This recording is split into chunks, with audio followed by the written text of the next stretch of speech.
NBC Sports Radio, AM 1060 KDUS Tempe, Phoenix, and KSLX HD2 Scottsdale, Phoenix.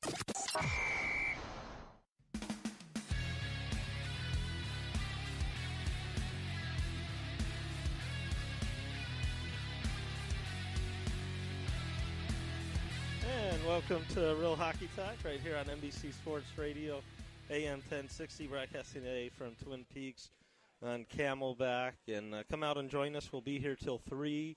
A couple hours here, about 2.5 hours of hockey talk, and then we'll probably do some baseball talk with winter meetings coming up, as well as obviously the huge trade with Giancarlo Stanton saga coming to an end. But Greg, Rick, Dave here, and Twin Peaks Camelback, always a fun place to do the show. You got your TVs everywhere, so a lot of good stuff going on if you want to come out, in addition to the great food and the great staff. So we're looking forward to it. Yeah, Dave, there you go. Am I allowed to say that? Oh, I can't. You just did. Yeah. Yes, I did. Hey, I heard it from Dave. you. Yeah, I think about 21st Street in Camelback. Great place to be here, by the way. And they got all sorts of sports on right now. Oh, yeah, everything. And but gymnastics. Oh, man. Yeah, and that's great. Yeah. The college gymnastics. We were watching that at the beginning here, and I think it's Mason, my son here, first time seeing gymnastics. Kind of like surprised how good they are, jumping from pole to pole and all that good stuff. But yeah, a lot to get to, of course. So what did we learn? And other stuff going on in the NHL. Then at 1:30, Brad Maxwell, former NHL defenseman. Brad from the, first 7 years in his career, North Stars. Yeah. A native of, a Canadian native, great career. Presently is the president of the Minnesota North Stars alumni, and as you know, this is the 50th year of expansion. So he's involved in heavily in that in the Minneapolis area. So we'll talk a little bit about that and chat about his career. What he's doing. He must know Bobby Smith. He does know Bobby Smith, Dino C. He knows them all. Yeah. Wow, that's awesome. Yeah. That is a cool deal. That'll be good. No doubt. So and, of course, we've got the legendary What Did We Learn? And Greg and I got together, and we wanted to ask you, can you keep it in this century? I did this time. In fact, it is current as current could be, and I'm going to have you guess. I'm going to give you clues of what I'm talking about, and I don't think you'll get it till about the 4th round.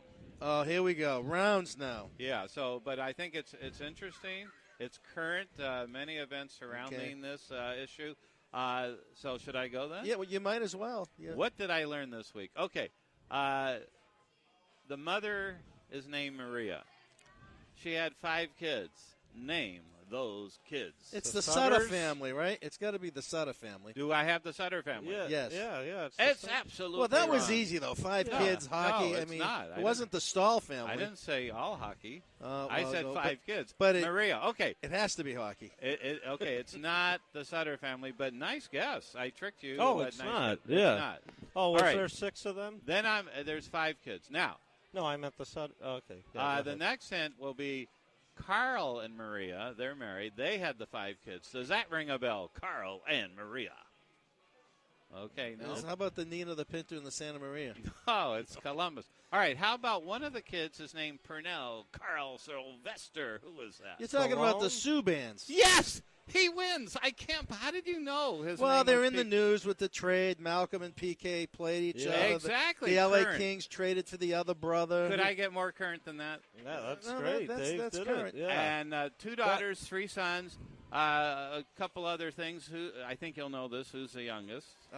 Jordan. Yeah. And who had the higher draft bragging rights, by the way? I think Malcolm, right? Yeah, I'm very impressed with you guys. He was the Bruins. Of course, you would know that. Yeah, that's the one 24th negative. overall. That's not bad. First round, and they got nothing for him. They released him. So he's darn good, right? Seems like he's good. I don't know. You know what? He's caught on with Vegas, but he wasn't really. He really struggled mightily. Oh.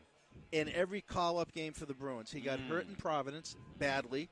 He took the slap shot right to the larynx. Oh, that's not. And good. had it completely collapsed his larynx. Well, that's bad. He had emergency surgery. He was out for a long time. Oh. It was him and Zane McIntyre is finding out who was going to be Raska's backup, and that's right now is my only negative about the Don Sweeney area. Right. Subban has not developed. They released him. They got nothing for him, and now he is being as successful Doing as can okay. be. He beat his brother last night. No doubt about it. It was, by the way, it was Father's Night for the Vegas thing. It was perfect. Yeah, so a nice, happy reunion. I think PK was happy for him. Good sportsmanship, no doubt. And the Jordan was there too. He had his picture taken. Yeah, that's right. And so that's sort of cool. And so PK, the second round, 43rd overall, and of course Jordan was, I believe, the fourth round, 115th. Doesn't mean much. You always see amazing talent come up. Yeah, so definitely. It's very exciting for that family. I really, of course, he had 41 saves last night. Yeah. I at some point you got to say Vegas is for real. At some point. Well, they've already passed San Jose as the most record wins. Right? San Jose at 17. They've got 19 now, right? Yeah. And I'm saying they're sort of for real. I mean, it's not an aberration. Yeah, it's not. Because when they obviously all the injuries to their goaltenders and everything. Crazy. And then Perron had got hurt, too, and he was their leading scorer at the time. But amazing. When they lost a few, they had that road trip, and then I think recently, and it looked like, okay, maybe coming down, then boop, they go right back. And they're winning these close games, but it's still a win is a win. I like how they play. You know what? They're fun to watch. William Karlsson. Yeah. What a pick. I mean, Columbus right Great now, pick. what's their problem? They have the worst power play in hockey. It's under 9%. They can't score. Yeah. Now, granted, could they have predicted he'd have 16, 17 goals, whatever, right? And he scored again last night? No. But there's a guy that, given the opportunity for first-line minutes in power play, he's flourished. No question. And they're a fast team. They're a hard-working and team. They're a physical team. And they're a very disciplined team. They're so hats off to George McPhee in that draft. Very Take exciting. guys like Eric Haller, Alex Tuck, who was a wild prospect. O'Neill scored against his old team Yeah, last night, so you got to love that. It's good. One of you or both of you said James you thought Hill, they may trade him, but will they really trade him now if they're Not in a now. playoff position? Why? No. Why would you? Exactly. Yeah, if you have a shot, if you make the playoffs, I mean, I'm you got excited for them, got to quite keep honestly. him. Yeah. I think they're like this excited. team. I hope Fleury comes back for the stretch run. Yeah. This team He's right close, now, I think. We'll talk about standings, later on in the show. Who picked what? I mean, none of us here picked Las Vegas to be, out of the West. You look at where they are right now. Mm-hmm. They can play anybody and beat anybody. Yeah. So they're better than Anaheim. The question is, are they as good as L.A., Nashville, and St. Louis? Because that's the competition right now. Yeah. In a really tough Central Division and weak Pacific. Yeah. But that's. Well, the way the Kings are playing, it might be. It'd be a good game. Well, Nashville has been amazing. Well, Vegas' speed, their work ethic is amazing, and they do have skill. The only thing that I would say that could happen is over the course of a full season. I mean, you always want to work hard, but sometimes maybe a team that may not have as much skill as other teams, you might tire down at some point. Right. But they do have more skill than you would expect. Because, like you said with Tuck from Minnesota, he was always a top-ranked prospect, and now he gets that opportunity. So they do have that skill. So I think they'll keep it up. They're pretty darn good. I like this organization. Fun to watch, definitely. So that's yours. Is there any more to the Subban Nation that you want to share with the? No, just Arizona? that I'll be interested to see how Jordan does. I think he's in Ontario. He will be now. He's still a prospect. Yeah. Good, very good offensively, but he's a defenseman. He's only 5'9". He has trouble moving guys out in front of the net. Not good in his own end. So it's sort of a project. I mean, I'm sure at some point, maybe not this year, but he'll see NHL ice at some point. He didn't really make it with Vancouver, obviously, but we'll see. I know there's some speculation, rumors that some people are saying they should move him to wing and see if they could do that because, he probably doesn't have NHL-level defensive ability, but offensively. So my last part of the Subban family is give me their ages. PK, how old is he? Is he 27? You say 27. You say 28. He is 28. Oh, okay. How about Malcolm and Jordan? Malcolm 24? That is not correct. Jordan's 22, I believe. 20. Oh, Jordan is 20. You said Jordan. Yeah, but he's the right. youngest. Jordan is 22. But Malcolm, I don't know. You said 24. I thought he was when 3. Was he drafted? Yeah. Is he 23? Just a year difference? A year difference. But the father always talked really about how all three played in the backyard, and that was a blast. Well, a good memory. The father, Carl, I might have mentioned this once. I caught him. He was on NHL Network Radio maybe about a month ago, promoting his book that he wrote. It was called How We Did It. Wow. Okay, and it's a good read. It's the Subban plan for success in hockey, school, and life. And that's cool. And I heard him on the air. He really sounds like a humble human being. I've got the book on order, and I'll share it with you guys. Yeah, it's a good story. But you know what? Reminds me of LeVar Ball's book. I'm number one, and my kids are better than anyone. Oh, my God. What a train wreck. He was a little odd, the dad. He It's took his publicity. son out of UCLA. I guess you heard about that. Talk about it another time. But let's see. Oh, I was going to mention something, but what was it is the question. Maybe you're going to pass the baton to one of us for what did we No, I was going to say something. Oh, yeah. What irritated me a little bit, and this goes back a little bit, maybe 3 months ago. Maybe it was last season. I don't know. Who's the guy, former Boston defenseman on commentator? Oh, Mike Milbury. Yeah. He said something that, I don't know why he said it. He called He's PK controversial. Oh, yeah. Well, I'm not a big Milbury fan. PK was dancing, happy. He's just happy on the warm-ups, and he called him, like, what, a clown or something? All right. Well, if we want to dedicate a show to PK Subban. Yeah. I would not be surprised in the next coming years if he is moved from Nashville. Oh. He is somewhat of a polarizing figure. Really? He seems like a happy guy to me. And that's the thing. I think you don't want to call him antics. A lot of the things he does. He's very, very verbose, very flashy. Yeah. Comes into the locker room with fur coats and hats and stuff like that. And some guys, it grinds them. Oh. Other guys are as okay. So we'll see what happens. I think he's great for the sport. Yeah. I think he's overrated. He won he's not. He wasn't on the world championship team. He never even touched the ice. So he's not one of the top 12 Canadian defensemen. That was Mike Milbury, the GM. So there are stories he did. I don't know. He did kind of rub some people the wrong way. Milbury's the one that ruined the Islanders back in and he ruined 90s. Boston College. Be honest with Terrible. The 1 year he took over, but that's a separate show. I will say with PK in Montreal, I forgot the exact amount, but donated millions of dollars to the hospitals, yes. And he is a good guy. Yeah, that's what I'm saying. I just think. Who would comment so he was happy during the warm-ups? I think that's sort of a cool deal. He was in a good state of mind. How do you comment on that? It's opinions, and that's what Mike Milbury is paid to do. Mm-hmm. But I don't know. Wow. But he could probably take me, Mike Milbury, in like 2 rounds, I think. He'll jump into the stands. Pride of Walpole. Yeah. What was that, in the 70s when he went into Along with Stan Jonathan. A great YouTube video. Took a shoe off a fan, started smacking him or something. Was it Milbury that did the smacking or the other I thought guy? It was Stan Jonathan. Him. No, was it him? No, it was him. Craziness. I don't know. Because someone didn't agree with him. Well, I like the Subbans. That's my final comment. They're good I think people. They're real good and great talent. So there we go. So, we'll devote a show maybe to that. We can. Well, not a whole show, but we'll get all 3 of them here. And the dad. Wouldn't that be fun? And the other kids. The 2 daughters. Yeah. There's 2 daughters, and, I'm sure they probably doing well as well. I'm sure. So, all right. So that was what did I learn from you?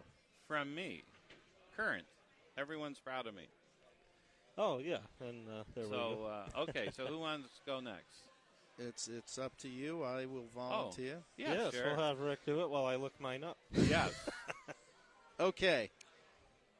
You ready for this, listeners? Why does Sidney Crosby wear the number 87 on his jersey? So I'm going to give you some options here, and then I'll give you the solution. A, it represents the date he was born. B, his dad wore that number while he played minor, youth hockey.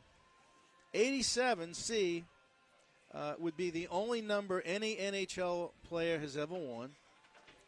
And then D, the last choice, is 87 matches the number of 87 goals he scored in Pee Wee hockey. So, what's your... So, A is his birthday. A is his birthday. B is Dad wore the number. C is the only 87 in NHL would be him so far, and then 87 matches his amount of goals he scored. I think it's between C and D. But what was A again? His birthday? His year. Birth year. And that was his birth year. I'll say that.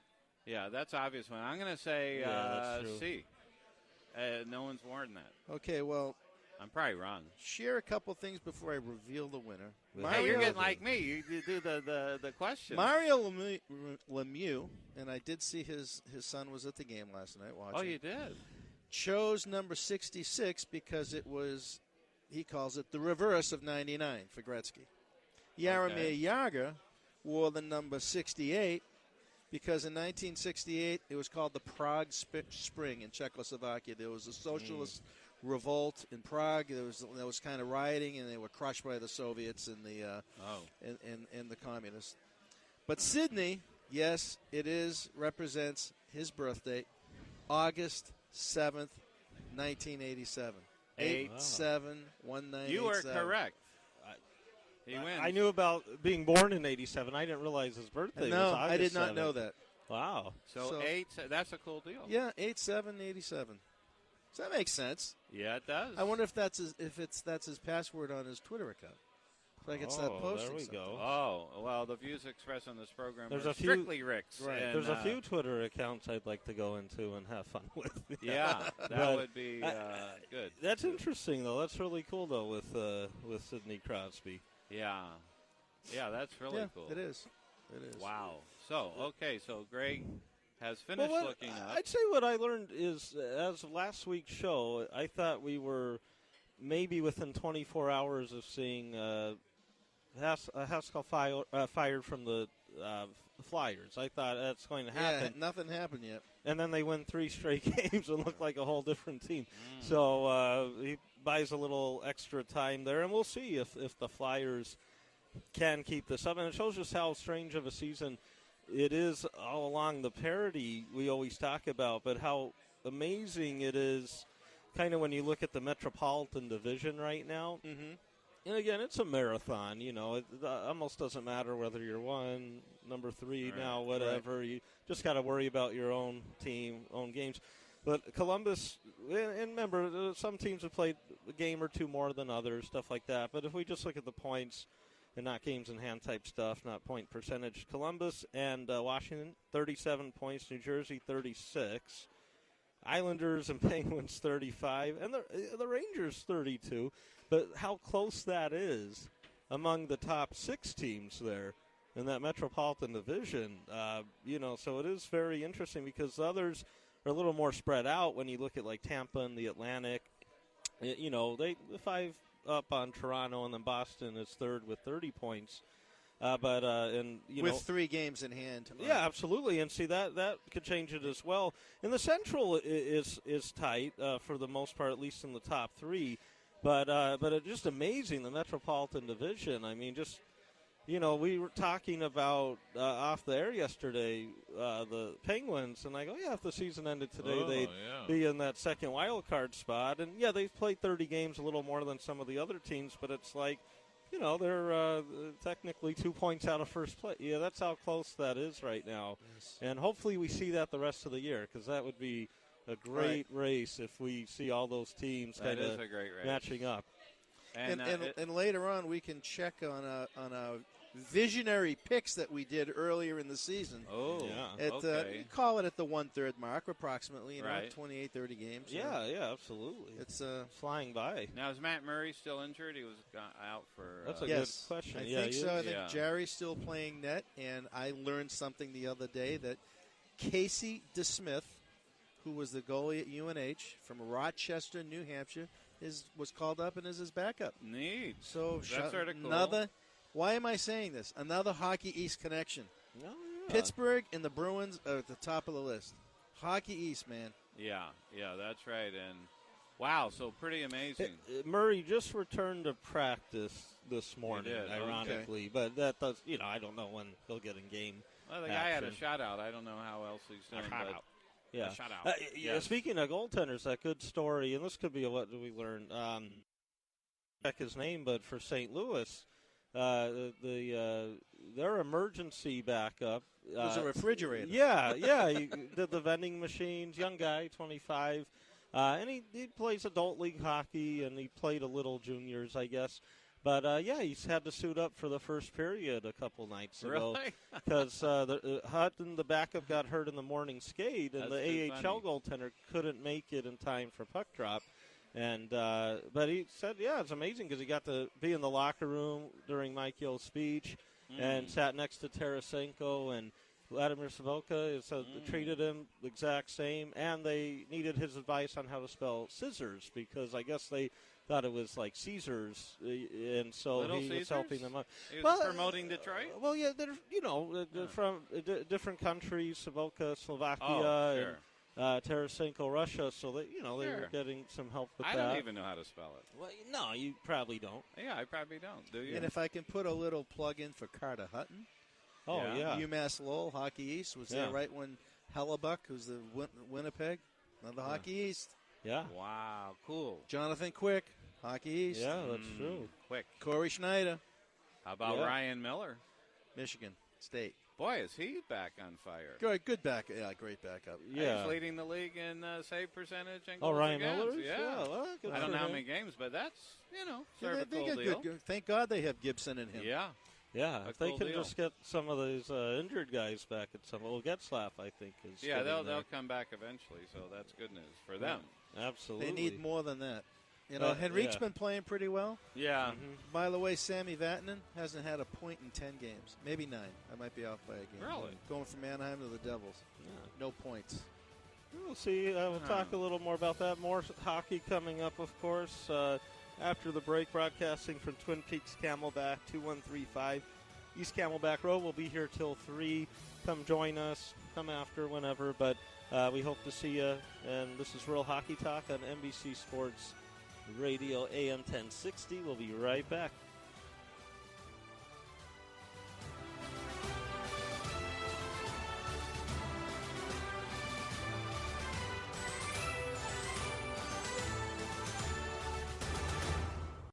Hey, this is Andy Dorff. Check out my show, Dorff on Sports, from 9 to 11 a.m. Monday through Friday, right here in the Valley of the Sun on NBC Sports Radio, AM 1060.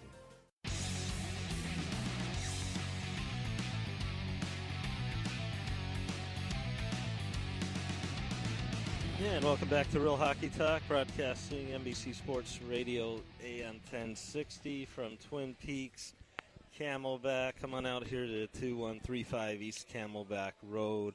We'll be here till 3, but of course they are open until 1. So get out here. A lot of good stuff going on. Greg, Dave, Rick. And, Dave, I know you wanted to bring up the salary cap. Gary Bettman had come out the other day and said some interesting things that for some of us that may like cap teams that could spend up to the max limit, that could be good news for them, possibly. Good news for certainly Chicago, and good news for some of the big market teams. Yeah. Not good news, I don't think, for the Coyotes. No, because the floor goes up. Yeah, and they don't have money to spend that much anyway. But yeah, Gary Bettman says projected related revenues to grow 8.2% to $4.54 billion this season, and the salary cap to rise to between 78 and 82 million this year. Now, the salary cap right now is 75, up $2 million from last year. So what's interesting, though, is the NHL Players Association has a 5% growth factor option, and they've only one time never exercised it. Usually they do. The NHL doesn't care that much because of the escrow accounts where you're guaranteed a 50-50 split, so they're not going to lose. So they think they're probably, well, they won't know till June, but if they exercise it, boom, baby, it goes to $82 million. Good for anyone becoming a free agent. Oh, good for the Maple Leafs. Yeah. Oh, yeah, definitely good for and for Edmonton possibly too. Possibly. So it's interesting, but the Coyotes, I think this is a check mark, a bad check mark for the floor, and they're just not making money. I mean that's a problem.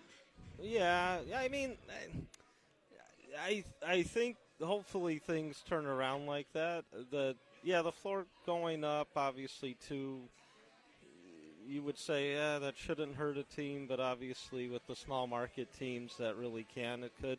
I don't know. We'll kind of see what takes place with that, Rick. It can also be a boon to a prospective new owner for the Coyotes to say, hey, I'm acquiring a team with a low salary cap, with some great young talent. What if I have a few bucks in my pocket, move the team to Houston, and I get $35 million to spend? You're going to put together a pretty good hockey team. Ask Greg, did I predict that?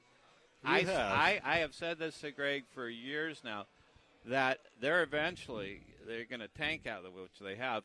They're going to get all these great draft choices. They're still going to be bad, and which have they are. A lot of room. And then they're about to grow. They move off to a different city. Their equity goes up tremendously because of the new fan base that are willing to pay and sell out.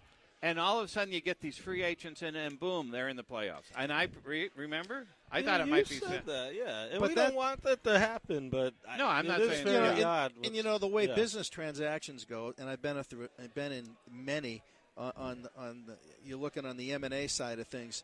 You don't measure a business's value on what they might make in 2 years or what their value is. It's numbers. I want I want the 5 years of numbers. They go by the past, right? Usually. So the 5 years in numbers for the Coyotes, they're not going to be able to gain more money just because the possibility of this exists. They never had attracted the wealthy owner out here. The last couple ownerships, and the current one really does not have that type of dollars. The only way to double or increase their value is to move to a city that will sell out like Vegas did. I'm sure Seattle's going to do that. And then Houston, certainly a larger market population than Phoenix. I don't know, what are they, fourth in the nation? It still drives me nuts, though, because hockey can be successful here in the desert. Yeah. It's the team on the ice, an owner with some money to spend on marketing and development like they've done in Nashville and some of these. It can be done here. Oh, yeah, definitely. Yeah, because the youth hockey is great. There's a lot of great hockey fans, great Coyote fans. And that's the thing. If, let's say, there was never a team here before, but it came right now, but they would do well. It's just it was handled so badly. From really the beginning there was some issues, but playing downtown at the time, even though it wasn't a good arena for hockey, you got good attendance and it just showed. But then with location, just everything with the Glendale, and obviously it turns a lot of people off. It makes it difficult. And so, that's just a tough part, because definitely hockey in general out here is outstanding. I mean, it's very underrated, but, we're hoping, obviously, now with what we've seen from Austin Matthews, it puts more national attention in a positive light on hockey out here. Even though youth hockey's been good out here for a number of years. It has, no doubt. And so here's a little trivia question. Who are the Houston is the fourth largest city by population. Who's above them in order? In order? In order. In order? In order. Yeah. Who would be number 3? I think I know 1 and 2. Yeah, I think. Well, L.A. and New York and Chicago. Is that in that? Okay, you think but Chicago's is that the order? 3? I'm going to go L.A., New York, then Chicago. And what do you say? Oh boy, it might be right, it might not. I think you're right, but just to play the advocate, devil, New York, L.A., Chicago. That's what we're in agreement. Oh, I thought you said L.A. first. He did. I mean, L.A., New York. Oh no, New York, California. New York, L.A., Chicago. So I'll go New York City. Yeah, New York, L.A., Chicago, and you said L.A., New York? Yeah. The winner is M. Really? It's New York City. Oh, okay. What can you do, right? It's probably pretty close, though. Now, is that counting undocumented aliens? Oops. Whoops. I don't know. That's a that's an interesting question. Hey, how come Carolina gets to get a billionaire owner from Dallas to buy the Hurricanes and we can't? Yeah, what is it? Well, I don't know. Yeah, that's a good question. That's a good point. Yeah, I don't know. Who knows everything behind the scenes, what works out with that. But, yeah, Carolina now. Yeah, and Camaros, I guess, it's not official, but he's still going to maintain his minority ownership status, yeah. But any of that stuff with his kids get worked out? Because I think they hate each other, going to court. I don't think type it's of good. thing. Yeah, really? not at all. Yeah. But, I'm curious with the city limits because being from Southern California, how far more is it? familiar. Yeah, because you have the city of L.A., but then literally all the little suburbs, everything. I mean, you could go through 20 different cities in a half-hour window, and so maybe, the actual city limit, maybe that's why with New York. What about the next 5 cities after Houston? Well, I think Phoenix is one of them now. They're number 5. Yeah, they are. Which is impressive. Philly 6. San Antonio 7. Never San would have Diego guessed. there. How about San Diego 8, Dallas 9, and San Jose 10. I would not have guessed that. San Jose. Impressive. San Jose is boring.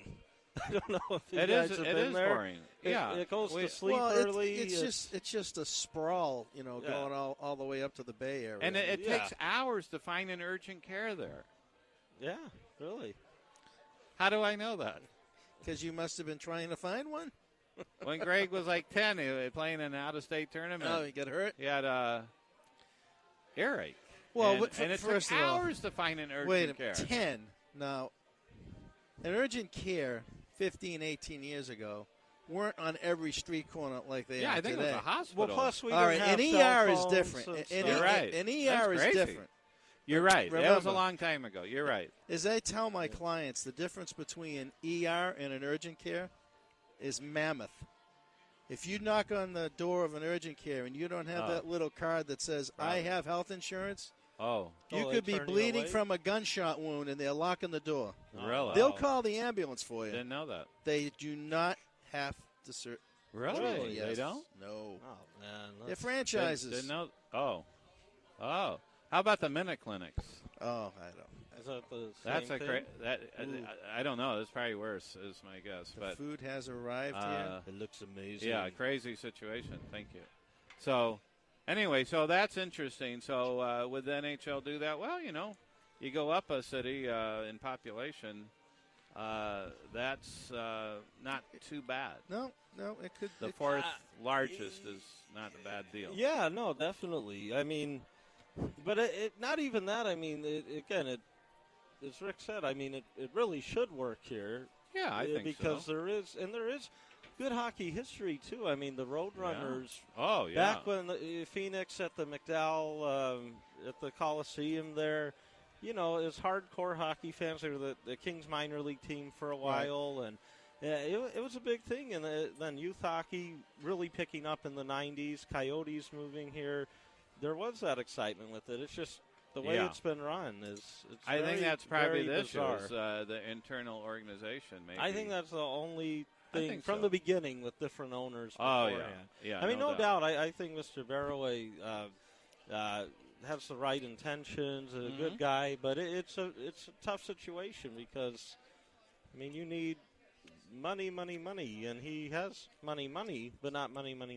Not like It's going to be interesting because there is that Steve Patterson connection. yeah, oh yeah. With the Houston Rockets owner. I mean, there is a connection there. Yeah. I mean, when we hear, but then we hear, there's going to be an announcement. Coach Powers said it. East Valley rink for the ASU to play. He said it last week. Right. He did. Imminent. Is something up the sleeve there? With the Yodis? Oh, I don't think so. It's eerily silent right now, which is surprising. Sometimes that could be good. It could. Yeah. It could be a deal in the works. But one thing that I think has been unfair is blaming the city of Glendale is not fair. Gary Bettman should have never come out and said, we're not playing in this building. Because you take the Tampa Bay Lightning and you put them in that building for 40 home games a year, you're drawing people. So it all comes down to what you put on the ice and how you market and how you market the product. Yeah. So this thing has been a hamster wheel in reverse. Yeah. And it needs to change. Absolutely. And we talked about it last week, why a lot of the internal organization is still there. I mean, maybe they haven't had a big budget, but, there's many good people there. Like we talked Jim O'Neill and great director of security, but many of the people, I believe, if it's not working, you got to start looking as a businessman for other ways of doing things. A definition of sanity, doing the same thing, and that's what they've done. And with the same. But if every nickel is micromanaged, you're done. You're not going to make it. No business makes it that way. No, but the vision and one thing I do like, and again, youth hockey's been good here a while, but the Coyotes lately have done a thing, with ball hockey, getting out to different schools and stuff. And if you introduce it to kids that aren't familiar really with the sport, all of a sudden, because they don't have their eggs in a basket already with a certain team, they'll go, hey, Mom, Dad, I want to go to a Coyote. Right. And stuff like that picks up. Problem is, you're at that point where because all this damage, everything's been done, it makes it difficult. But, again, youth hockey's been great. A lot of hockey fans, but now getting kids that maybe are born here versus – because everyone comes from out of state basically here, so we have our other teams and, we'll go when they come in. And not that we don't want to go to other games. Sometimes it makes it a little, difficult. But as more and more kids that are born here and grow up a fan of the team, But, again, we'll see if it's too late or maybe the quietness is good. Well, maybe. It could be, but I'm guessing no. Yeah. And we hope, and Dave hopes he's wrong. Yeah, no, I do hope. I mean, the top four, the professional sports, good to have it in Phoenix. Oh, and sure, yeah. I just wish they would, maybe have a focus group. Maybe they have, I don't know, but get some other opinions from an organizational standpoint. I tried actually a couple years back, but didn't seem to work, to talk, from my own CPA business consulting background, just some feedback. You got to be open to feedback. You do. And it didn't seem at that point there was much openness.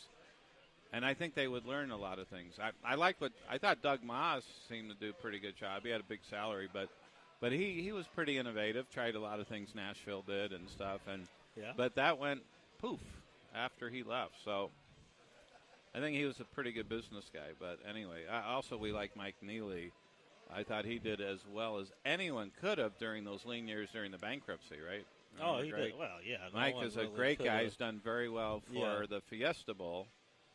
He's a great executive director. Yeah. Nice guy, good guy. They've had some talent there. So, but you're right. Takes a complete deal. It does. And that's what you need. We'll see what happens. Yeah, absolutely. On that. Yeah. Okay. And with the team in general, I mean, the on-ice product, what they decide to do is we'll get closer to the trade deadline in the next couple months is, obviously you'll look to sell off guys that, are UFAs after the year, but for guys already under contract, at the break we talked about, like a Derek Stepan, who they got, and obviously expect big things with him and with the team hoping to improve, obviously. And I do think they'll be better in the second half. But I agree. He has 3 years left on his deal after this. I mean, is that a guy maybe you look if contenders come in and they're willing to take on the deal and you can get some good assets back? Do you look to move him, or do you say, nah, brought him in, good leader? Honestly, I think he should be captain, honestly. Or do you grow with him knowing a few years left on the deal and we think we'll be much better in the next couple years? Well, in the next 4 to 6 weeks, someone's going to get hurt on some team. Yeah. There's going to be needs. I mean, that's a given. Then teams are going to be completely out of the playoffs, a chance, and they're going to be the same thing. They're going to be shopping their players. Yeah.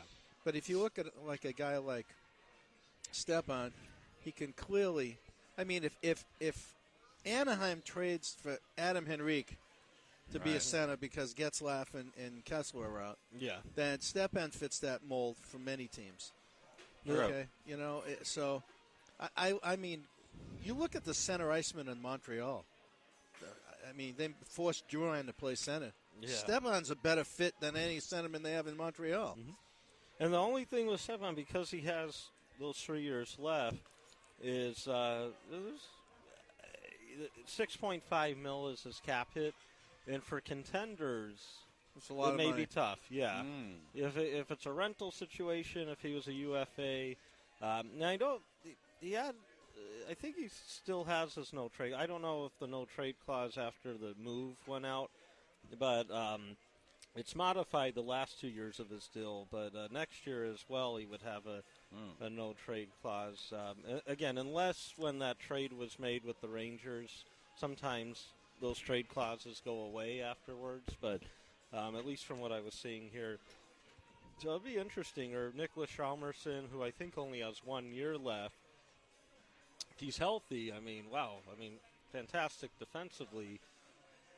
And you want a guy like that here, obviously, even if you're not contending to help the young guys. But on the other hand, you go, if we move him and could get some more young assets. They got a lot of D-men in Tucson. You saw Capobianco play the other night. Oh, yeah. Chychrun come back. Yeah. They're probably in the hunt for a first or second pick next year in the draft. You take another good defenseman, the kid from Sweden. Oh, man. Rasmus, right? So that brings number 23 back into the, what you can have a lot of value. And I'm convinced that on a different team, OEL has a resurgence. I mean, it's what I see on the ice right now. Unfortunately, and someone would hit me over with a stick if they were in that locker room right now. I see a lot of guys on the Coyotes trying to do too many things by themselves. Yeah. Too much circling, too much, trying to score. And it's frustration that's causing that. I get it. They want to win. Oh, sure. There's a passion to win. Yeah. But you got to dial it down and play as a team, and you can't try to do everything yourself because you will make mistakes. The talent's that good. Mm-hmm. And you're seeing it right now. Larson gives up a lot of pucks. He is. Even in the Bruins game the other day, you saw that I think it was Brandon Carlo. I think it was him made the mistake, and Dvorak came in and made a great goal. Yeah. Well, 40 minutes later, Goligoski did the same thing. Yeah. So there are some contracts that the Coyotes are saddled with. Goligoski's being one. Mm-hmm. I don't know if I'd definitely trade for him and pick him up because he's got years left on the deal. Yeah. But Hjalmarsson, I could see him. And one thing with the Goligoski, something like that, too, is because of the cap floor stuff we were talking about earlier, you may have to keep a guy like that anyways. And it'll be interesting to look out there because, contenders, because of cap stuff, a lot of times that's why come trade deadline time you'll see those moves where the UFAs to be will get traded for prospect, draft pick, that type of thing. But maybe a different situation here. Or the Coyotes go, look, like we think they'll be better in the second half. That, let's go with it. We'll improve, keep some of these veterans, and then next year hopefully we get off to that better start and have a shot to contend. But the Ekman-Larsson thing's interesting because a guy like that, an asset like that, despite some of the struggles, obviously you'd still get a lot in a trade.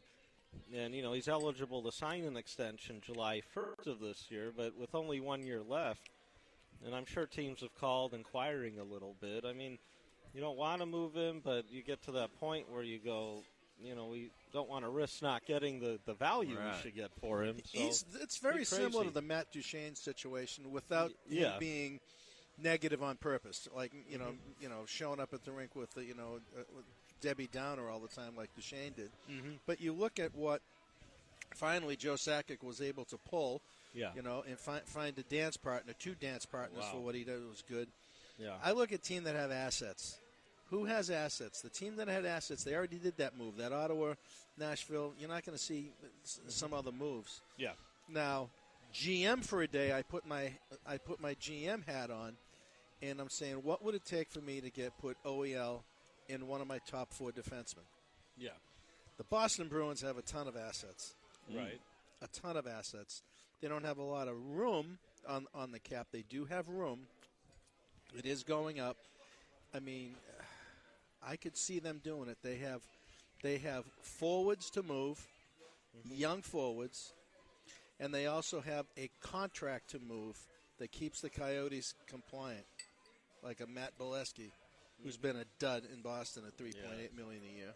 Yeah, it'd be interesting to see. I mean, I know Chaika doesn't want to move him, and unless Ekman Larson comes to him and just says, look, I won't sign an extension here this summer, and I'll play through next year, but I think then I may try to test the market type of thing. Then obviously you look for that.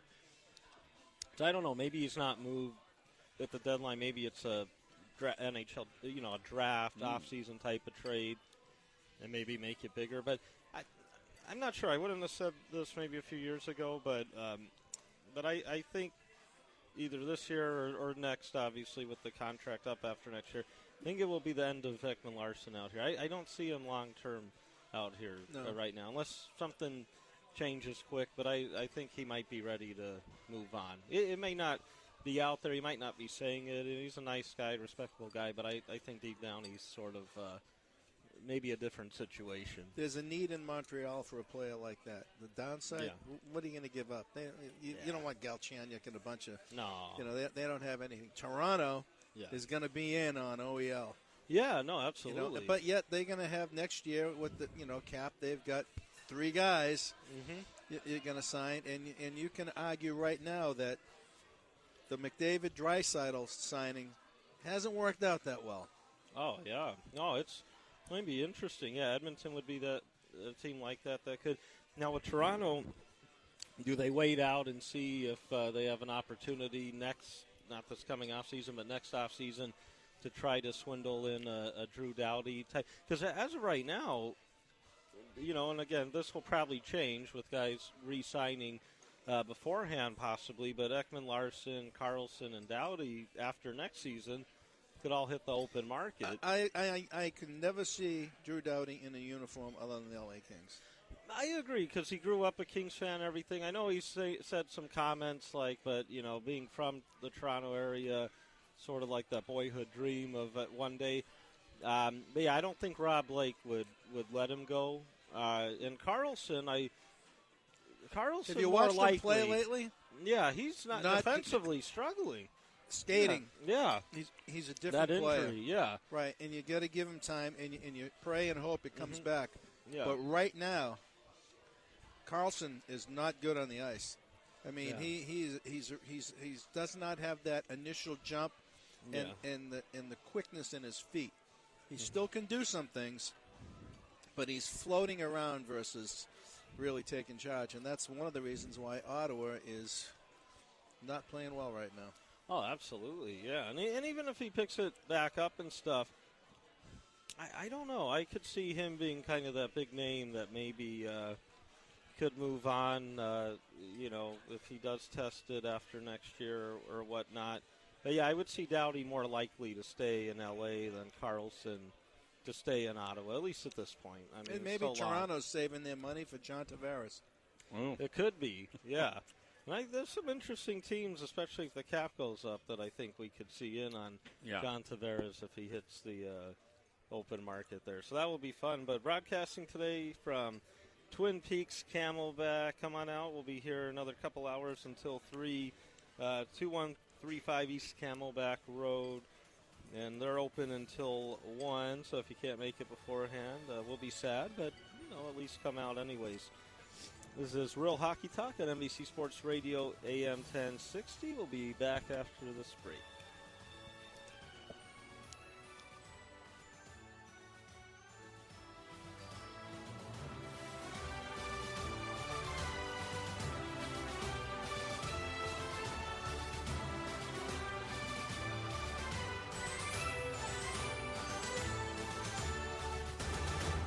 NBC Sports Radio, AM 1060 KDUS Tempe Phoenix and KSLX HD2 Scottsdale Phoenix.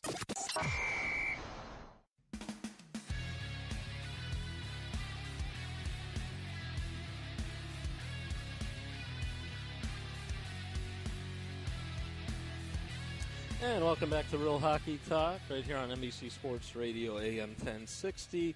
Greg, Rick, and Dave here, and broadcasting at Twin Peaks Camelback, 2135 East Camelback Road. We'll be here another 2 hours until 3 o'clock.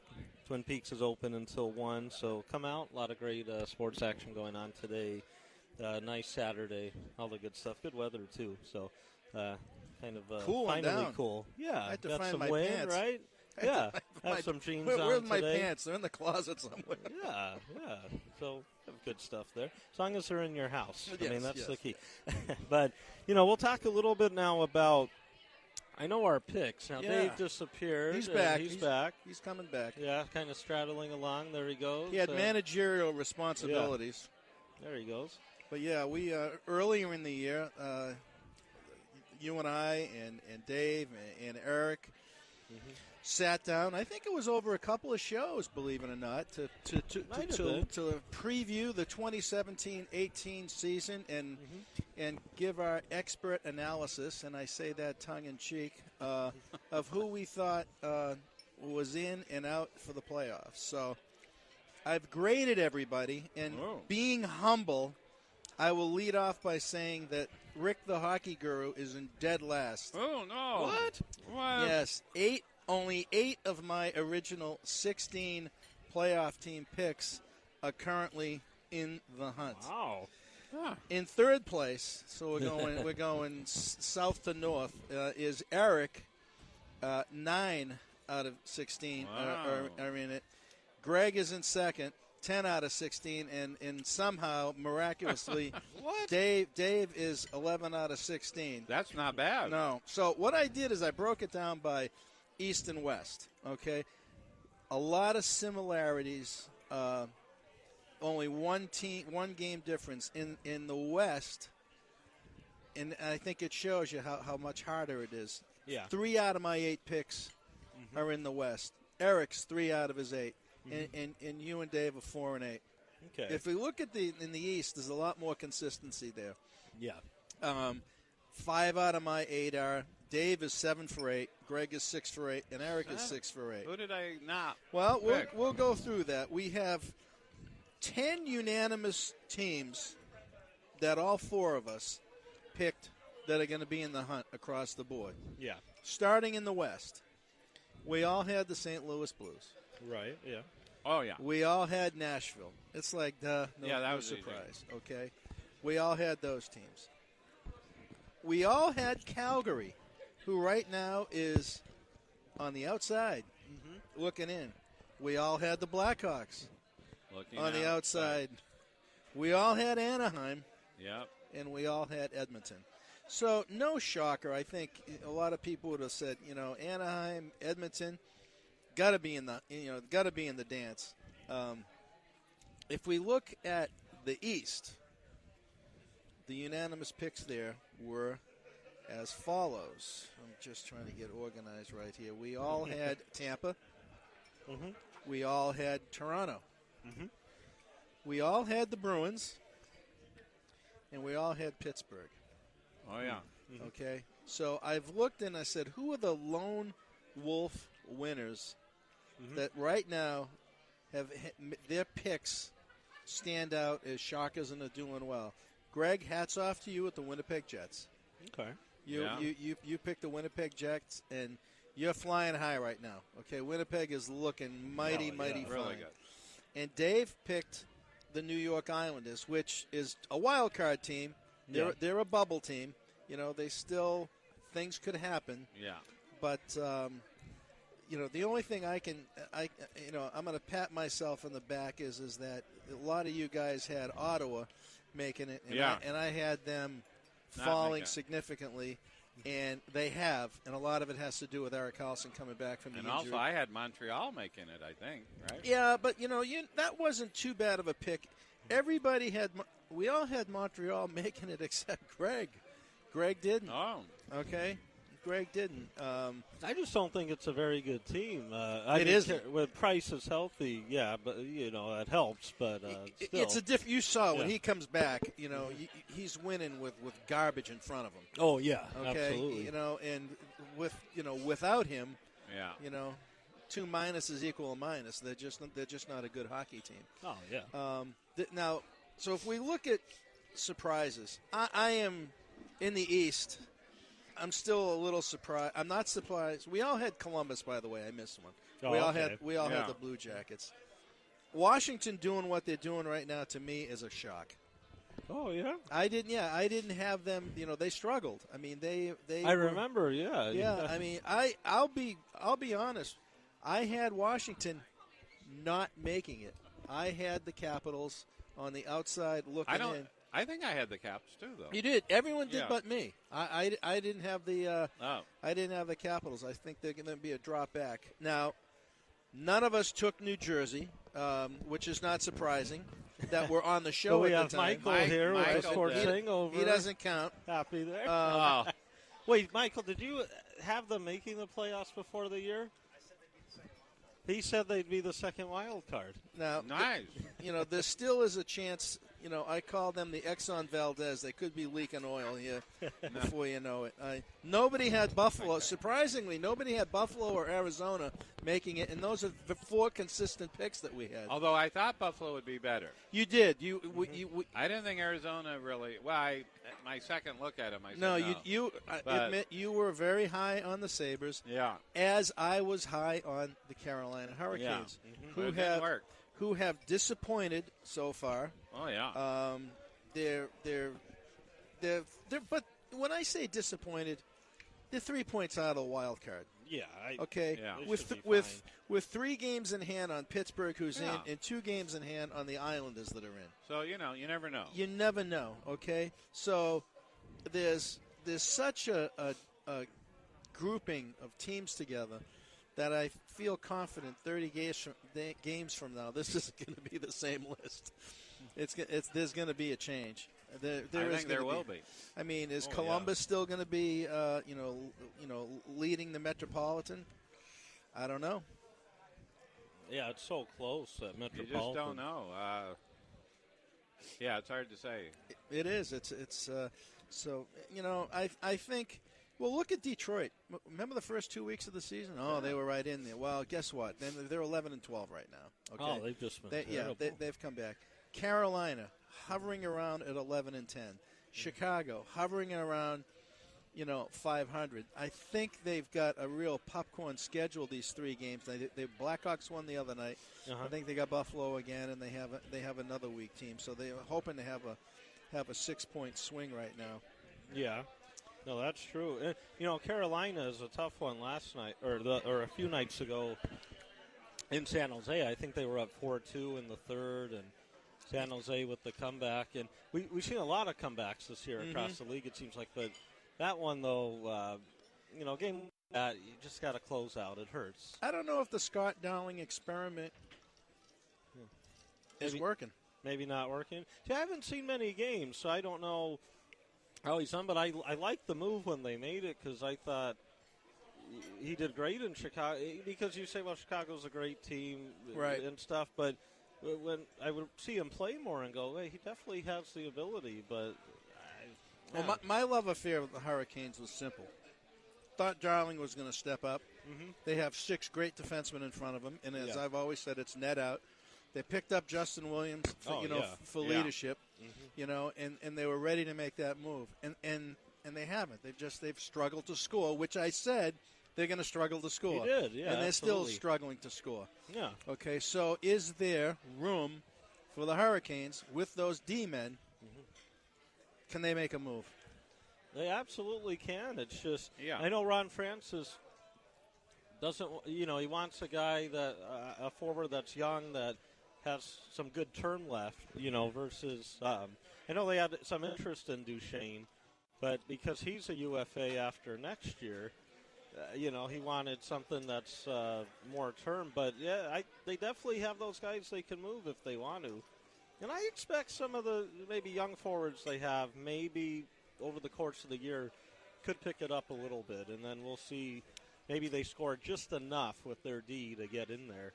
I hope they do. I like their team. And Justin Williams, such a good guy. They're playing L.A. tonight, but yesterday they we're already in L.A. and he's taking pictures at the rink with, Kings fans who miss the guy, obviously. Mm-hmm. And he's a great. One of the best, yeah. And especially April, May, June. Mr. Game 7. Right, he is. Yeah. He's phenomenal that way. But, maybe he's gotten a little long in the tooth. I don't if you're a GM, yeah. Is one of your rules, you're reluctant to trade within your own conference? No, the situation depends. It depends on who the player is, how much term. Because if I have a UFA after the year, I would probably trade him to a division rival if I got a good asset back or conference rival. Mm-hmm. But if you have a star player that has term left and you're going to be facing him a lot, I don't know. I think it just always depends on how it could help your team.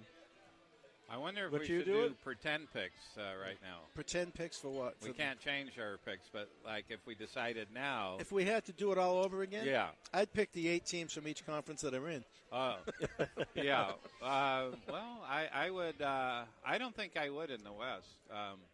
No, I know. I mean, I don't think think Vancouver's. Vancouver's. I don't think Vancouver's going to be a wild card. No, they're not. But I do think Calgary. I still. Well, or these Chicago. All right, the Wow, 7 teams on the West, not in the playoffs right now that we can talk about. So you have right now the wild cards of Dallas and Vancouver. Okay? Right. Both at I don't know. They have 33 and 32 I would points. stay with that. I like the Dallas. They started slow. They're 7-3 in the last 10. I think they still got the Coach Hitchcock factor of blocking out what he's saying. Bishop hasn't exactly stood on his head, by the way. No. Right. So he's he hasn't been, the true number one. Right. So out of these teams, Calgary, Minnesota, Chicago, Anaheim, Avs, Oilers, and the Coyotes. Which one of those 7 teams you think can move up and supplant a Vancouver, a Dallas, and there's other teams we have to look at too, because San Jose right now, I think it's safe to say St. Louis, Nashville, Winnipeg, L.A., of course, they're 19-8, and Vegas not going away. Those 5 teams look pretty good. They do indeed. All right, who are the next 3? Well, we were high on Calgary. Yeah, we were. Right now, they're just on the outside. Yeah. And they're losing by a tiebreaker. The Wild. Yeah. You got 4 teams within 1 point of each other, and something's going to happen. I don't think we have to worry about Colorado or Arizona, but Edmonton. No, those are my 2, though. But Edmonton, 4 games under 500. Mm-hmm. Are they the team out of that pack of 7 best poised to make a second half run? Probably, but I'm losing hope. Well, it's tough with Edmonton because even right now when it seems like, they're back, then they'll have that tough game after where they fall back down sort of, and it will linger a little bit. Whenever you have probably the best player in the world or the top 2 in the world, and then, with McDavid there, it's obviously outstanding, but right. It's just the speed on the wings. I mean, Lucic is a good, fine player, no doubt, and the physical play, it does help, but, Maroon's there as well. The thing is that you always know them as being that really fast team, and they're not as a team right now. Maybe a coaching change will do it. We'll kind of see. I do think that they have a good shot at that. If I had to pick one team there, though, I'm going to go with Anaheim because I think by the second half there they'll get somewhat more healthy. You read my mind. Maybe not Kessler per se, but the others, Getzlaf and Fowler, the rest of the team. And the goaltending is just phenomenal there right now. And I have more trust in their goaltending than the other teams that are. All right, so the West running. then. So we're looking at 3 spots that are up for grabs. For the West? Yeah, right now. I mean, I think we were all in general agreement. The Blues, Predators, Jets, L.A., and Vegas right now seem to be pretty good to be making the playoffs. So if you're, if you're any of these other teams, This is where you look. Can you upgrade yourself? Can you make a run? Does Dallas try to do something to reinforce it? Martin Hansel has been a disastrous signing. He's not doing anything. Okay, clearly Stepan for that money would be in a much better position. Yeah. I don't see Vancouver being a big player because they're building. They're using unless they move, and they won't. The Sedin twins. I don't see anyone picking them up for a second half bye. They have to go together too. They're connected. Calgary, Minnesota, Chicago. I think out of all those teams, is the team that is ready to do a blockbuster. Yeah, the Blackhawks. I could see a move there. Yeah, because they're just hovering, and if they're going to try to do, and I don't know what they have to really move. That's the thing. Yeah, right. And it's interesting. I will say this. San Jose, Dallas, and Vancouver, none of those three will end up making the playoffs. So I think Anaheim, Calgary. So you think San Jose, Dallas, and Vancouver are going to drop out? Yeah. The lowest three right now. Right. I know San Jose's played some less games, but they played well. I mean, a great comeback the other night. I just don't think they're as good as we've seen. Plus, even if they do maintain sort of this level, I just think some of these teams below them, like Calgary and Anaheim especially, and with getting healthy with Anaheim, they'll just go on a nice run. Right. But I can't decide if it will be Chicago or Edmonton they're making that big run to get back. I mean, Edmonton, it's still obviously very early, but they are sort of far behind, 24 points. But again, it's still way early. But definitely, I think Anaheim and Calgary get back into it. I can't decide on that third team. Well, we had Edmonton and Calgary all along as the games to watch battling absolutely. it out. Calgary made the moves to keep up with Edmonton. Come to find out, Calgary's a faster team than Edmonton. Yeah, right? There's not even a comparison. So, well, I think out of Calgary and Anaheim, I'd pick Anaheim because of their goaltending. And I don't think Smith. He's been inconsistent in a way. But he's playing pretty well, though. Yeah. But pretty well, but not. He's not elite. I mean, Anaheim, out of all those teams, Anaheim's the one for sure. Two if I had great to pick goaltenders. One. But I think Calgary also will make it. I can't put the nail on that third team. Will it be Chicago or Edmonton? It's tough. I don't think Chicago. How long is Corey Crawford out for? That's going to be key. Was he lower body or upper body? I think he was they like called Congress, the all whole body. Oh, not like Congress. Oh, those people. They say there might be 20 more people that will come out in the news that they will have to resign. 20 more. Imagine having a business and you have $17 million set aside for payoffs, and you don't tell anyone. Imagine running a corporation like that. Who even set that up? I don't. I wonder who even set up that fund. The Good Old Boy Network. Hence, the swamp needs to be drained. Wow. I mean, that's a slush fund. Well, anyway, I think so. No one knows when Crawford will be back. Oh, I know. I could check on that. Because he was playing very well, actually. No, he's a fine goaltender. I mean, don't get me wrong. I like the Anaheim. Anaheim, if their people come back. And I mean that health thing is just big. I mean, when they're healthy, yeah. I mean, Kane's having a pretty good year.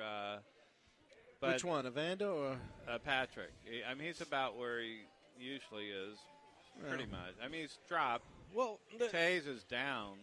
Well, the thing is, I mean, their D. It also shows with the Chalmerson when he's back there. Oh yeah. It's sort of like that underrated part with all the shots he would block and just the solid little plays. So I think that's an effect, too. I don't know how Connor Murphy's doing there for the most part. I haven't seen enough games, but he missed some games, and he was struggling with the system. Yeah, and it takes some time. Oh. I mean, I still think we'll see Chicago put some type of run, but I just can't decide. Chicago or Edmonton is that third team. By next week, I will not decide. Yeah, let's flip over to the East, the Eastern Conference, where. Yeah. Okay, what do we have going in here? Obviously, Tampa, Toronto, and Boston in the Atlantic right now are at the top. Bruins do have games in hand, which is huge. And, I'm always going to tout their horn, but they do have depth now. They do. They have depth at the blue line. They don't even have McQuaid back yet. They've got depth up front. I could maybe see them, and Don Sweeney's very careful with his assets, but I can go through their minor league system and their property, and they've got another 12 guys that all have extreme potential. So if you're going to do a blockbuster, they have assets. Eventually, the Bruins are going to have to move one of their defensemen, whether it's Carlo or O'Gara or some of the guys coming up. They may do that. Okay. Well, Toronto, I can see trying to do something on their blue line. Yeah, they do. Okay, because they like Hunwick and Ron Hainsey. Even though Hainsey's been great, I think they may want to do an upgrade right there. Then you have, you got the Rangers. What are they going to do? I mean, there's a lot going on here. I don't think the Rangers are going to make it this year. I like their team. I mean, they still have some guys who like to watch. I know Zibanejad had gotten hurt. I don't know if he's still injured or not, but that would be a key because he's probably their best player or best forward.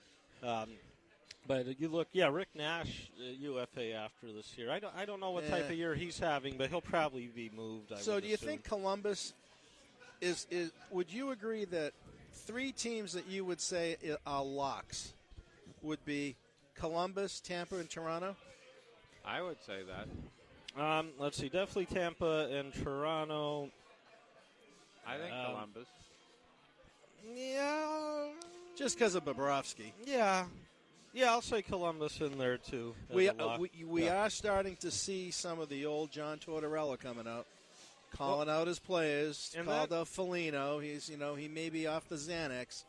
And that could have a negative effect, sort of, because players, they're obviously mentally tough in the sense, if they're at this level, majority of the time they can handle it. But we've seen in the past, like you said, that's why a guy like him or even a Darryl Sutter, they can have great success, but also a short lifespan in a way. Where their power play. Oh, yeah. Sub 9%. Oh, yeah, which is crazy because a lot of talent there. I mean, they right. should. So my point is, if they're sub 9% right now and leading the Metro, law of averages says the power play is going to be better in the second half. So I think they're safe. I would say that they're safe. I mean, it obviously is so close in that Metro because the top 5 teams are separated by 2 points. Right. So it's close. Tampa is safe. They're the team like to beat.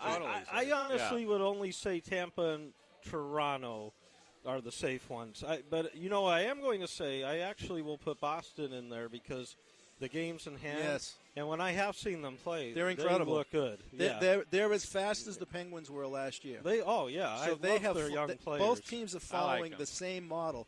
You know who is following the same model, the way they play the game, though, up-tempo, is the Coyotes. Yeah. They are trying to play that up-tempo. It's just haven't had the same results. So we said they should do better in the second half. But the Bruins, you're right. They have 3 games in hand.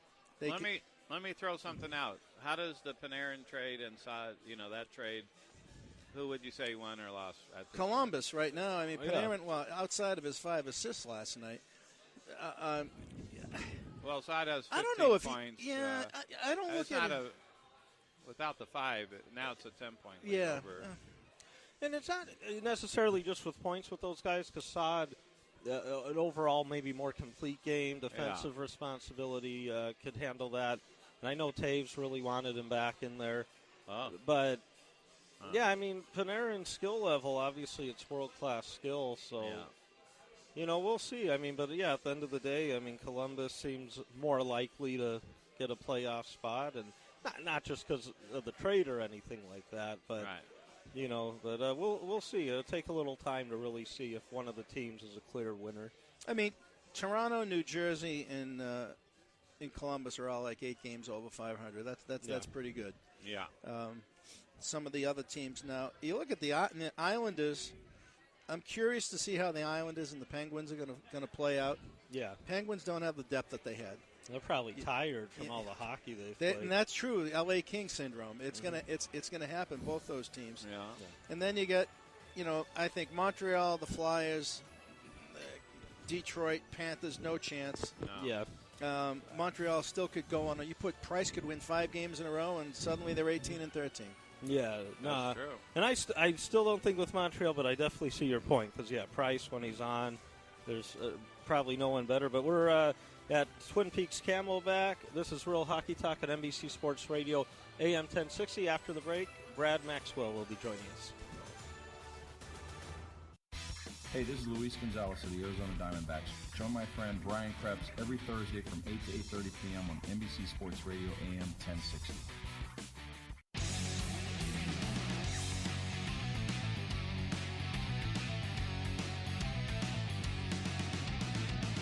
Hey, we're back live here broadcasting from Twin Peaks at 21st and Camelback. Great sights, great sounds, great food. Come on down and enjoy your afternoon. Joining us now in the program is Brad Maxwell, ex-NHL veteran of over 600 games, 400-plus with the Minnesota North Stars. Hello, Brad. Hey, how are you? I am doing fantastic, and thank you for coming on the program. By the way, Mr. Barry Gibbs wants me to give you a shout-out, and he's saying hello right now. So the miracle's to you. You say hi to him for me. Hi back. All right, that's great. We'll be teeing it up tomorrow morning, so we'll chat. Thanks for being on the program. I like to promote the NHL alumni and share their stories. You played over 600 games. Product of Manitoba, your first 7 in Minnesota. I mean, fantastic career. Highlighted, I guess, by your 1983 season when you had 73 points and, of course, 225 minutes. I mean, that's the Norris division at the time. But what would you say, what was your most memorable NHL moment, if right off the top of your head, the thing that you recall is your most favorite? I think probably, when we went to the Cup in '81 and we played the Islanders and, we were just a bunch of young kids and, they were a real veteran team and, right. That was probably the biggest thing. It was the furthest I kind of ever got in my career and so it's kind of, everybody always wants to win and I think that's the closest I got. No, that was a great one. I remember, being the underdogs that you were. I mean, everybody wanted you to win. I remember the watching the games on TV were fantastic. Interesting story. Like any professional, it's a business. You moved a couple of times after the North Stars to the Quebec Nordiques, the Leafs, the Canucks. When you went to the Rangers, reading some commentary, you said you really thought you found a home with the Rangers. Do you mind sharing with our listeners the Phil Esposito, Lou Nanne story of what brought you back to Minnesota? Well, that's a good one, and I'm probably the only one ever in the NHL that ever came across this. But I was in New York for about a month, and we played about 10 games, and we won 9 of the 10, and things were going pretty good. Phil Esposito, general manager, yep. And so we take his. I get a call one morning. We're getting on the ice for practice, and I get a call from Phil. And the trainer says, Brad, the Phil's on the phone for you. So I go, what do I do now? So I got on the phone and I said, and I could tell that he kind of was a little under the weather. And he said to me, he started off, he goes, Brad, he says, we really like you in New York. I go, uh-oh. He goes, but he said, I lost you in a card game. And I go, what? And he goes, well, I lost you in a card game to one of your old bosses. And I said, well, I've had a lot of old bosses lately because I went from Quebec to Toronto to Vancouver to New York. So, and I didn't know which one it was. And so all of a sudden he says, well, I lost you to Louis in a card game, And I go, oh, geez, So, and I confronted Louis on that one time, and he denies it, but I think it's true. Oh, of course. I mean, I think Phil's the type of guy. I think that's a story he'd probably love to tell himself. I mean, that's a great one. Having a great career in doing what you did today, you're responsible. And hopefully I say this correctly, you're the head of the alumni for the Minnesota North Stars. And this is a key year because it's the 50th anniversary of expansion. North Star started in '67. We've had Barry on the show a couple of times. Ted Harris has been called in, and there's a lot of snowbirds here from Minnesota in the area that live down here in the greater Phoenix area. So, tell me a little bit about the alumni and what the North Stars and you are doing to celebrate this 50th anniversary.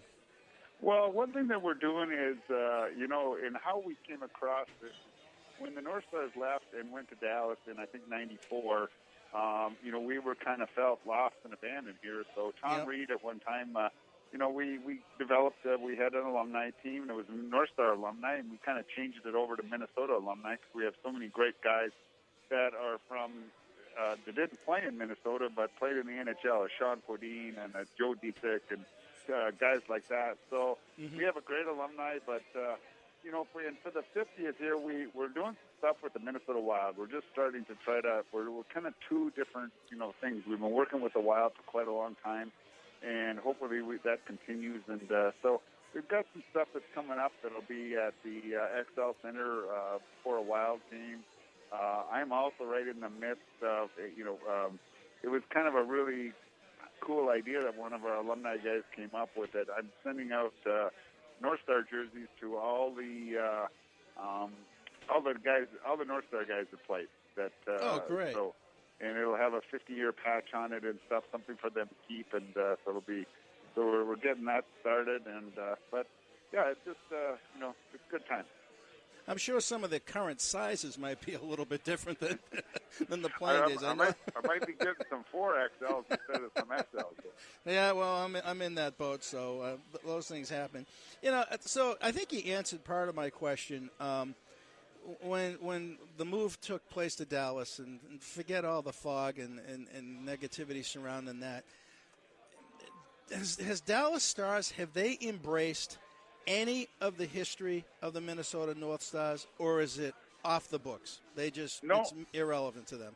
Actually, lately I've had more discussion with some of the guys from Dallas that they want, more input from us, into their side of it. They've, it's 20 years now, with Dallas. Right. And, they've won a cup. They've created their own.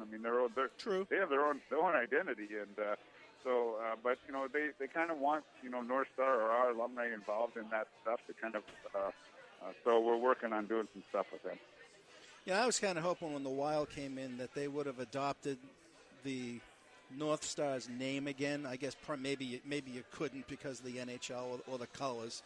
As I told Barry, a long story of how we got to know one another. When I was playing Bantam in an All-Star game, I needed a jersey, and I didn't want to. Being in Massachusetts, everybody wore Bobby Orr jerseys. Well, I couldn't do that. I picked out that North Stars jersey and had my mom slap number 2 on it. It's been a great jersey. Hopefully it comes back. I think it's a great idea bringing the jerseys back for all those guys that played. So there will be things going on at the XL Center. I'm sure it'll be a packed house. People will think so much about that. I have a question. One of the things along your career, everyone got poked WHA as an option, both financially and as another place to play. And I know you were selected. Did it ever cross your mind, or was it off the table? Well, it's funny that you say that, but I actually, when I was drafted second round of Birmingham. Okay. And the Bulls. Rod Langway was the number 1 pick. I was the second pick. And I was actually on my way to Birmingham to sign with Birmingham when I was 19 before the North Stars. And I did not know that. And they actually offered me, it was owned by Bassett. I can't remember.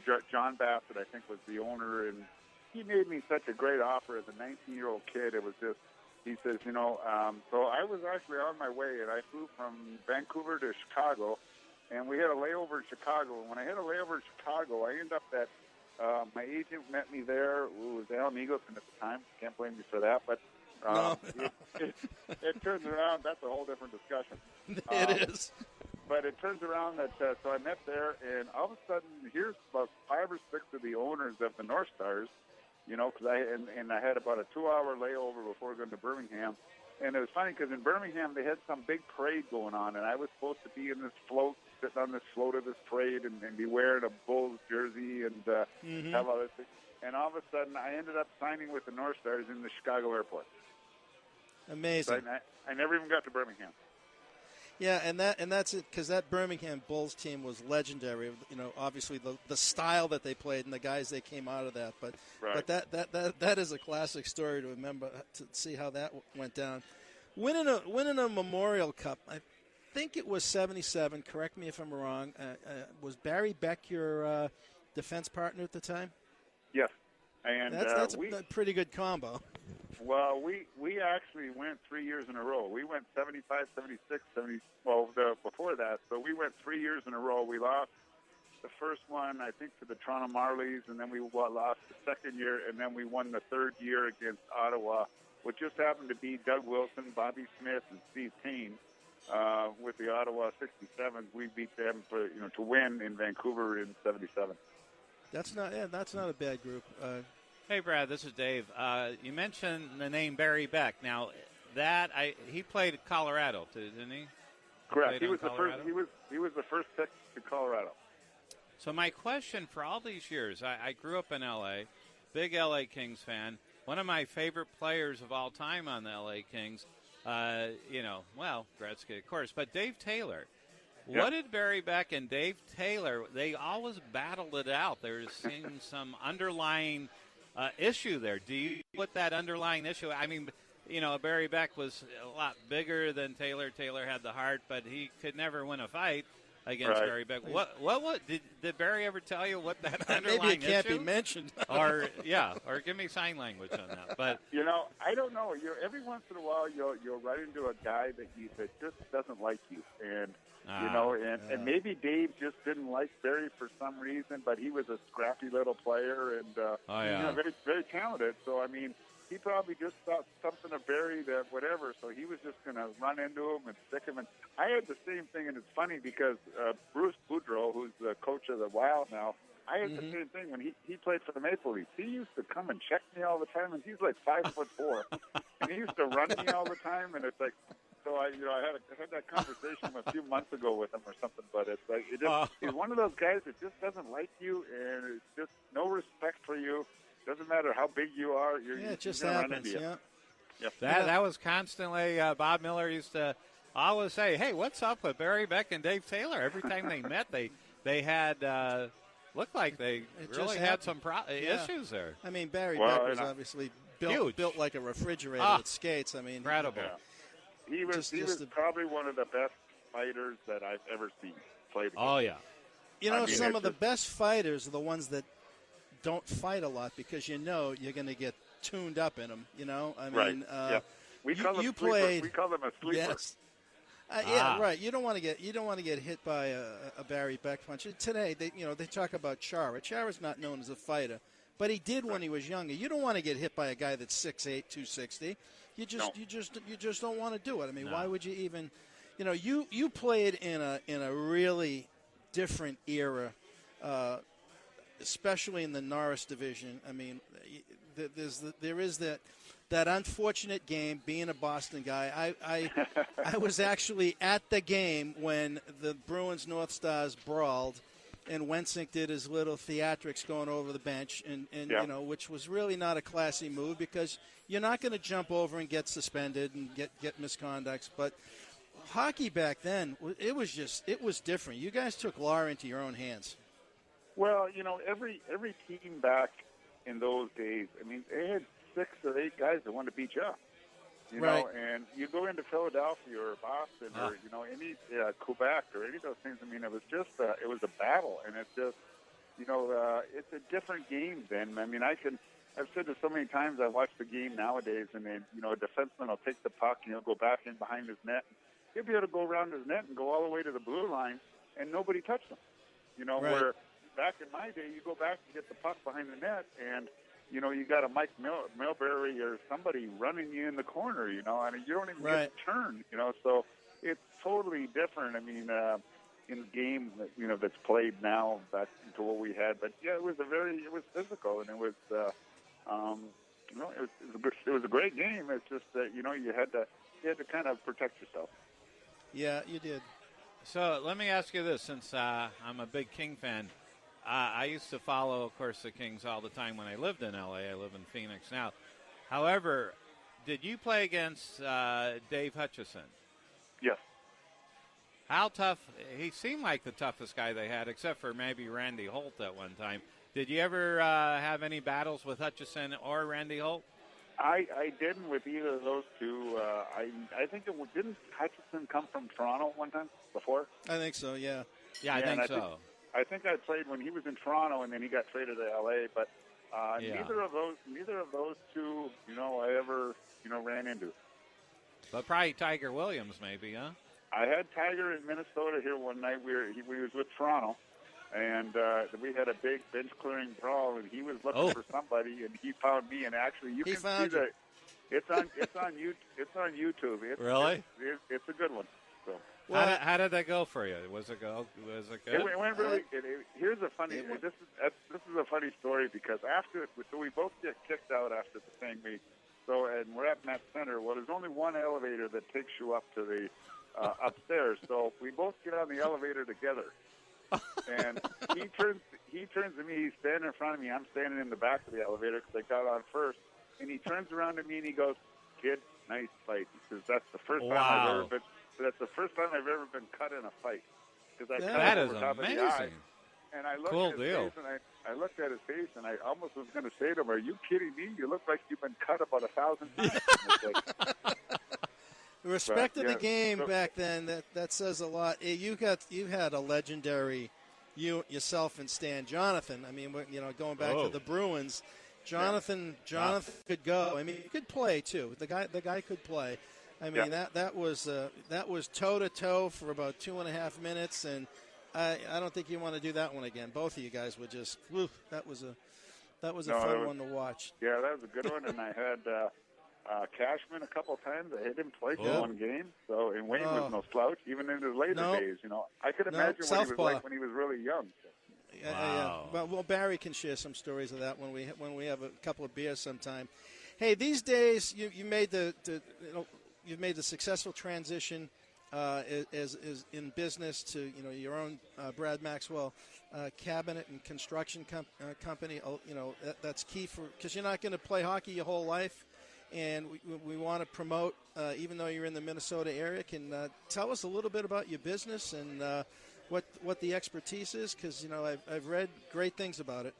Well, I started this, and back when I quit playing, and we all had to do something because we made good money, but you didn't make enough to do nothing. So, I mean, and so I just, I've always kind of like when I was playing hockey, I was always like carving my sticks and shaping them and doing that. And I don't know if that's where the woodworking came from, but it's just something that I kind of picked up at one time. I went and worked for a friend of mine here that was, he owned a brick and fireplace company, and I did that for a couple of years. And then, one of my guys that ordered builders that I was selling to, he ordered a couple fireplace panels. They came in all damaged, and I took them home and fixed them up, and then, and then started thinking, maybe that's a good line of business. So at one time when the first 2 years that I started working, I had 50 builders that I was just doing fireplace panels for in the Minneapolis area, and worked out, and then mantles turned into cabinets, and I'm kind of still doing it. But I like doing it. I like doing it. And it's all custom, right? Everything you do is custom. Yeah, it's all, I buy sheet goods and I cut everything up, put it all together, and it's nice. It gives me I get really satisfied in, putting my product in people's houses. Well, and it's nice being your own boss, after all those years of listening, like you said, which boss do I have right now? So, yeah. Well, I don't want to get traded in a card game again, so the only one that can trade me is myself now. So every once in a while, I'll be on a job and I'll turn around and I go, I fired myself. I'm leaving today. So for the listeners down here, how can they keep abreast of what the North Stars alumni is doing? Because I know we have Minnesota listeners here in the Valley that snowbird down and actually come over here when, Barry will tell you the story. We had someone drive about 45 miles over here with a 1971 North Stars program to see Barry right here when we were at Twin Peaks. What can they do to keep current? Just go on the Minnesota NHL alumni website. They can go on there and see what's going. We're always kind of changing that a little bit, but probably the biggest thing that we do as an alumni is we purchase AEDs, defibrillators. Okay. And we give those away. We've given over 60 of them away. We buy it. They're like about a couple thousand a piece. And we've given over 60 away to ice arenas around the state of Minnesota. And that's great. Just, for protection and stuff. But that's our kind of main thing that we do to give back. Very nice. Is there a good outside of the people that I know in the Phoenix area, North Stars alumni that we can reach out to and talk about them and their lives, their careers, their businesses? I mean, we're open to do that. So, okay. Anytime you want to do that. Well, Dave had a final question. Brad, I was there, 4 years ago when the NHL draft was in Minnesota. And I went down there and was part of the draft. Now, what I kept hearing all the time was Minnesota nice. How do you define Minnesota nice? I don't know. I hear it all the time. I don't even know what that means. No, it's a term they use. I don't know what that means either because, I just think that, people are nice everywhere you go. It depends. I mean, I've been to Georgia, and people are so polite in a different way. They're, yes, ma'am, no, ma'am, sir, So, I mean, but to me, that's polite, They hold the door for you. They say thank you. And it's like, I mean, people in Georgia are just fantastic. And so, I mean, Minnesota nice, people are nice everywhere you go. Well, I was impressed because I did find so many nice people there. And I did ask a few, and they go, it's just sort of the culture in Minnesota. Minnesota nice. Everyone's nice. So I do like that city. Very cool city. Well, Brad, we appreciate you coming on. We hope you all the best. The 50th anniversary, all the things you're doing is going to be great. I can't wait to see Barry's jersey when it comes in, and we'd love to have you on again. Best of luck to you, and good luck with your business, and have a great Christmas. Good. Thank you very much, guys. I've had a great time talking to you. Thank you. Thanks Bye-bye. a lot, Brad. Okay, bye. Wow. Nice. Yeah, Brad. What a nice guy. Great, it is. And great stories. I love those stories. Oh, these are the stories that, obviously, that you can talk on air about.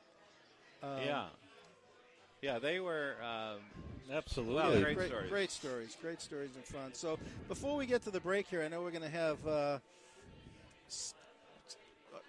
Is Roxy? Is she going to be coming on as our guest Twin Peaker?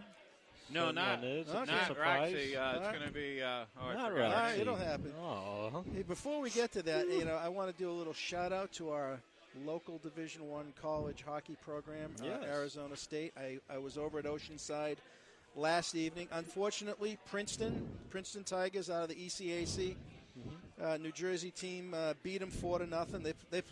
Princeton played very well, by the way. It was they really did kind of dominate the game. It was over early, but very enthusiastic ASU crowd, and more importantly, I got to meet the director of ASU athletics, Vice President Ray Anderson.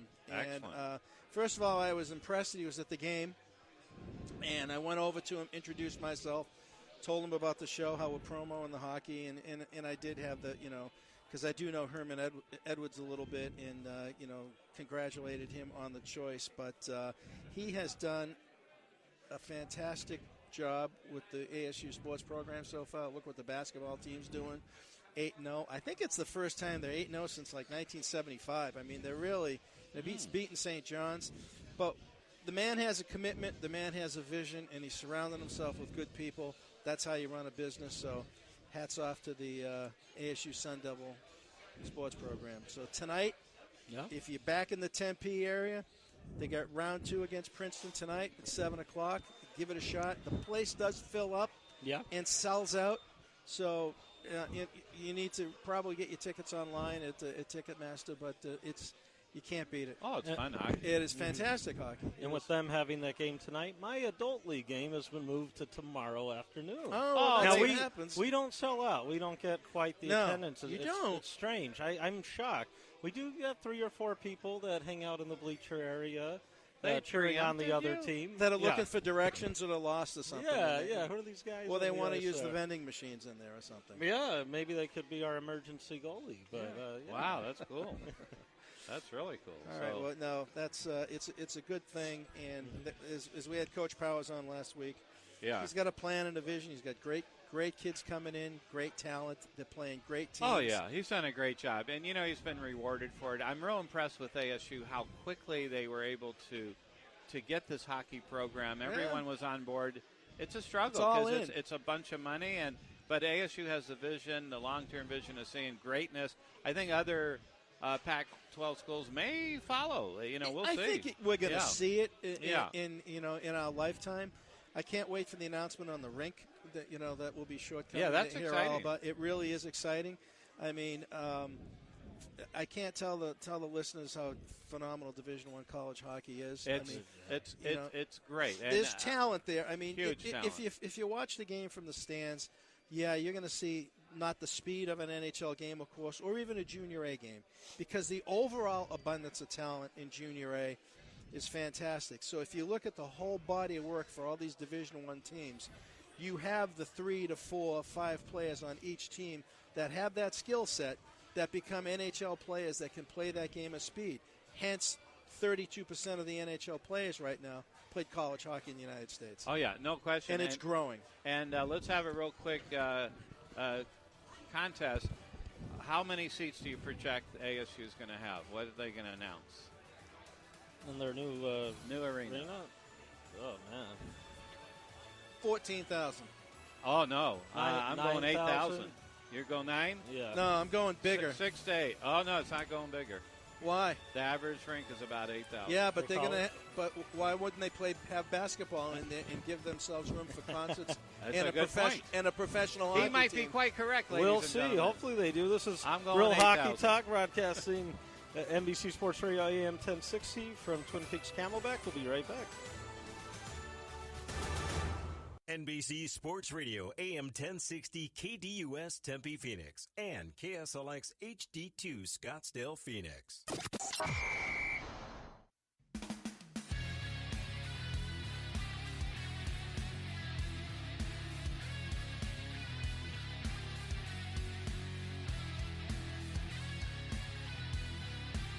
And welcome back to Real Hockey Talk right here on NBC Sports Radio AM 1060. Greg, Dave, Rick, and Michael from the Sports Hangover hanging out with us. And, of course, our great producer crew and Twin Peaks Camelback here. And we're expecting Katie with Twin Peaks to join us momentarily. She's a veteran of our show. She's a fan favorite. And there she is, Katie. Welcome. Hi, guys. Hey, How Katie. are you? Nice to see you again. It's nice to see you. What, you know Michael? They go way back. We go way back. She's Best Sun friends. Devils, yeah. Oh, Sun Devils. Go Devils. Oh, yeah, it does say Sun Devils. Very cool. So thank you for coming on again. You're awesome. You're a veteran. You of the show, and you're a big fan favorite. I think I'm on the show more than you guys are. Yeah, you point. are. I think so, She's right? going to be taking over the show. Yeah. So tell us, this is our favorite place, Twin Peaks. Yes. Such a great place. I'm impressed with so many things here, and then you could expound on it. One is the number of TVs are ridiculous. What is it, like 90? Yeah, just about. We have a ton of them, and we have them all over on the patio also. You can watch like 5-6 games anywhere that you're sitting. That's right, yeah. and it's great visibility. There's no question and they're about huge it. TVs. They're not like those little That's tiny right. sports bar TVs. I can see all the TVs all over the place, and so it's really very impressive. But the other thing I love is the service. All the people are so well, the word that comes to mind is they're so accommodating and friendly, professional. That makes a restaurant. All the girls here are really, really nice. Good We're all people. good friends with each other, too, so it makes a really good vibe while you're in here. There's no doubt. And, of course, the other thing is your food is off the charts. For a sports bar environment, man, like Greg had the steak. The steak I is love that. amazing. And the pot roast, phenomenal. I like the spicy chipotle chicken. Oh, I haven't tried that. Yeah, you need to try it. It's really good. That is It's been cool. my favorite since I started working here about 5 years ago. Well, how many years? 5 years. Wow, you Yeah. really have been here a Veteran, while. yeah, since we opened. That's Yeah. sort of cool. I know. Now, it's a good time. what are your hours? During the week, we're not yours personally, but she think I'm not going to ask her out or something. We open at 11, and then during the week we're open until midnight, and on the weekends we're open until 1. Sundays 11. But we do have happy hour from 4 to 6 and 10 to close. Oh wow! $2 off man-sized beers, appetizers, select appetizers, and then also the cocktails. That's really cool stuff. That's really good hours. And they serve food. Actually, you get in here at 12:30. They'll serve food. In the afternoon, yeah. No, at night. At night, yeah. That's actually our last call, 30 minutes before close. Okay, and that's pretty good for restaurants because a lot of them will close down the kitchen a lot earlier when they before they close. Right. So what events do you have? You have a bunch of stuff during the year. I know you've had. You have UFC fights there. We have UFC fights, boxing. UFC, we always do no cover charge, so it's a really good place to come in. Yep. And then we are actually promoting our calendar sales. It's a really good present, especially if someone's a fan of Twin Peaks or Twin Peaks Girls. It's about $20. Why was I not asked for March? Yeah, I thought you were the cover. Oh, no way. I'd be like way off the back page. Yeah, the calendar's really cool. There's a lot of beautiful girls in there that did some of the bikini contests. And then we do have Santa's Little Helper dressing up coming up. Oh, really? When's that coming up? It starts on the 18th, and it goes till Christmas Eve. And we are open Christmas Eve, so come hang out with us. Oh, wow. In our little Santa's outfit. I'll wait till 1 in the morning. And Christmas Dave could be Santa Claus. I could be. Sort of has it going on right you there. You I could. Come could. dressed up if you want. I need a beard, right? Yeah, we wear little lingerie and maybe a hat, but... Oh, but what's Santa's Little Helper? That's all the girls are? Yeah, the girls will be dressed up. Mm-hmm. Like little Santa, like elves. No, a little different. Probably more like Santa, but I'm sure someone could probably wear an elf if they want. But so more like Buddy, the elf is going to be here. I know, Buddy. I love him. And then if you buy certain amounts of gift cards, we're also giving you bounce back cards. So if you're buying somebody a gift card for Twin Peaks, you're going to get money back to come enjoy yourself. So you're kind of getting yourself a present. I'll tell you, that's perfect. You always have such great promotions. A lot of good stuff going on. And are you open? So Christmas Eve, you're open, huh? Yes. And New Year's Eve, I'm sure you're open. Yeah. That's going to be a big thing, right? Mm-hmm. And do you have anything special New Year's Eve, or how does that work? I'm sure they're going to have some sort of a special going on. They'll probably tell us in like the next week or so. That will be a fun event. New Year's Eve here is really fun, and the girls get all dressed up with like glitzy stuff. So yeah, it's a really good time. Wow. Now, Katie, are you in the calendar this year, or have you been in the past? The first year we were open, I was in the calendar. I went to the bikini contest in Colorado, but no, I'm not in this one. I think Jackie is though. Our girl that's right. Yep, she's in there. So I lost. Have you guys seen the calendar? No. Not it's yet. really hot. No. It's really hot. You should look at it. Where do you get the calendar? Any Twin Peaks girl. Oh, wow. That is very cool. So do you think you'll ever be back in the calendar? We'll see. How do you qualify to be in the calendar? It depends on if you go to the bikini contest or not. Oh. Is it in a different place every year? You said Colorado. Is it always there? Colorado, Texas. And there's just one. Well, there's like a main one that they do. They used to have ones at every store. I'm not sure, they might be bringing that back again, but that was really fun. Bikini contest in the store, they would set up a big stage. Everyone would be partying, drinks were pouring. It was a good time. Wow. That is so cool. I think it was in Texas I would lose. this year, right? Might have a shot. Yeah, I believe it was in Texas. Yeah. It would be really cool if they did one in Vegas. That'd be great. See, I would definitely want to go to that one. That'd be fun. Oh, let's arrange that. And then we'll do a live remote and do a play-by-play. I will carry your luggage. Yes. And I can do play-by-play. As you know, I do that. Yeah, you do. So I'll carry your luggage and help with that. So how would you do a play-by-play on a bikini contest? Well, I would find out background. I'd have to find out background. I can't just be like, oh, wonderful, Katie number 17. I'd have to know a little bit about But as they walked up to the stage. Yeah, I'd be talking about them. I'd test their knowledge on hockey, sports, like not X's and O's. Everybody's got, I say that, everybody's got an opinion. I test your opinions on it. I've got to interrupt you, Michael. Go ahead. It is so packed here today that Katie is needed back at her bar. You got to go. I'm getting the eye bartender. right now from the bartender. I saw the eye coming. Oh, is that right? Roxy was Okay. like, come on. Well, it's so nice to see you again. It's nice to see you guys again, too. Thank I hope you, you guys baby. have a good Christmas. And I You hope you too. guys come and see us on Christmas Eve. I'm pretty sure I'm going to be working. Okay. I think so, yeah. Dave, Yeah. get your Santa suit. And I will. It's perfect. I could serve. Instead of having to deal with all the cooking for Christmas Eve, you come here. That's a great idea. And then you show up afterwards. Oh, that's a good idea. Go eat dinner. That's a great idea. Thank you so much, Katie. Of course. It was nice seeing you guys again. Thanks, Katie. Okay. Go Devils. Good to see you. So, yeah, it is pretty it is packed here. Look at this. Absolutely. Wow. Yeah, so that's tough. Great crowd today. Yeah. Hey, she's a celebrity. She needs to talk about the company to you guys. Yeah. Okay, absolutely. so let's do a play-by-play. Well, okay, so Katie, if she was a Sun Devil, I could be like, yeah, she's not happy about the Todd Graham firing her. Understands it, likes Herm Edwards. Some of her other interests. Believe me, I could. You put me up to the task.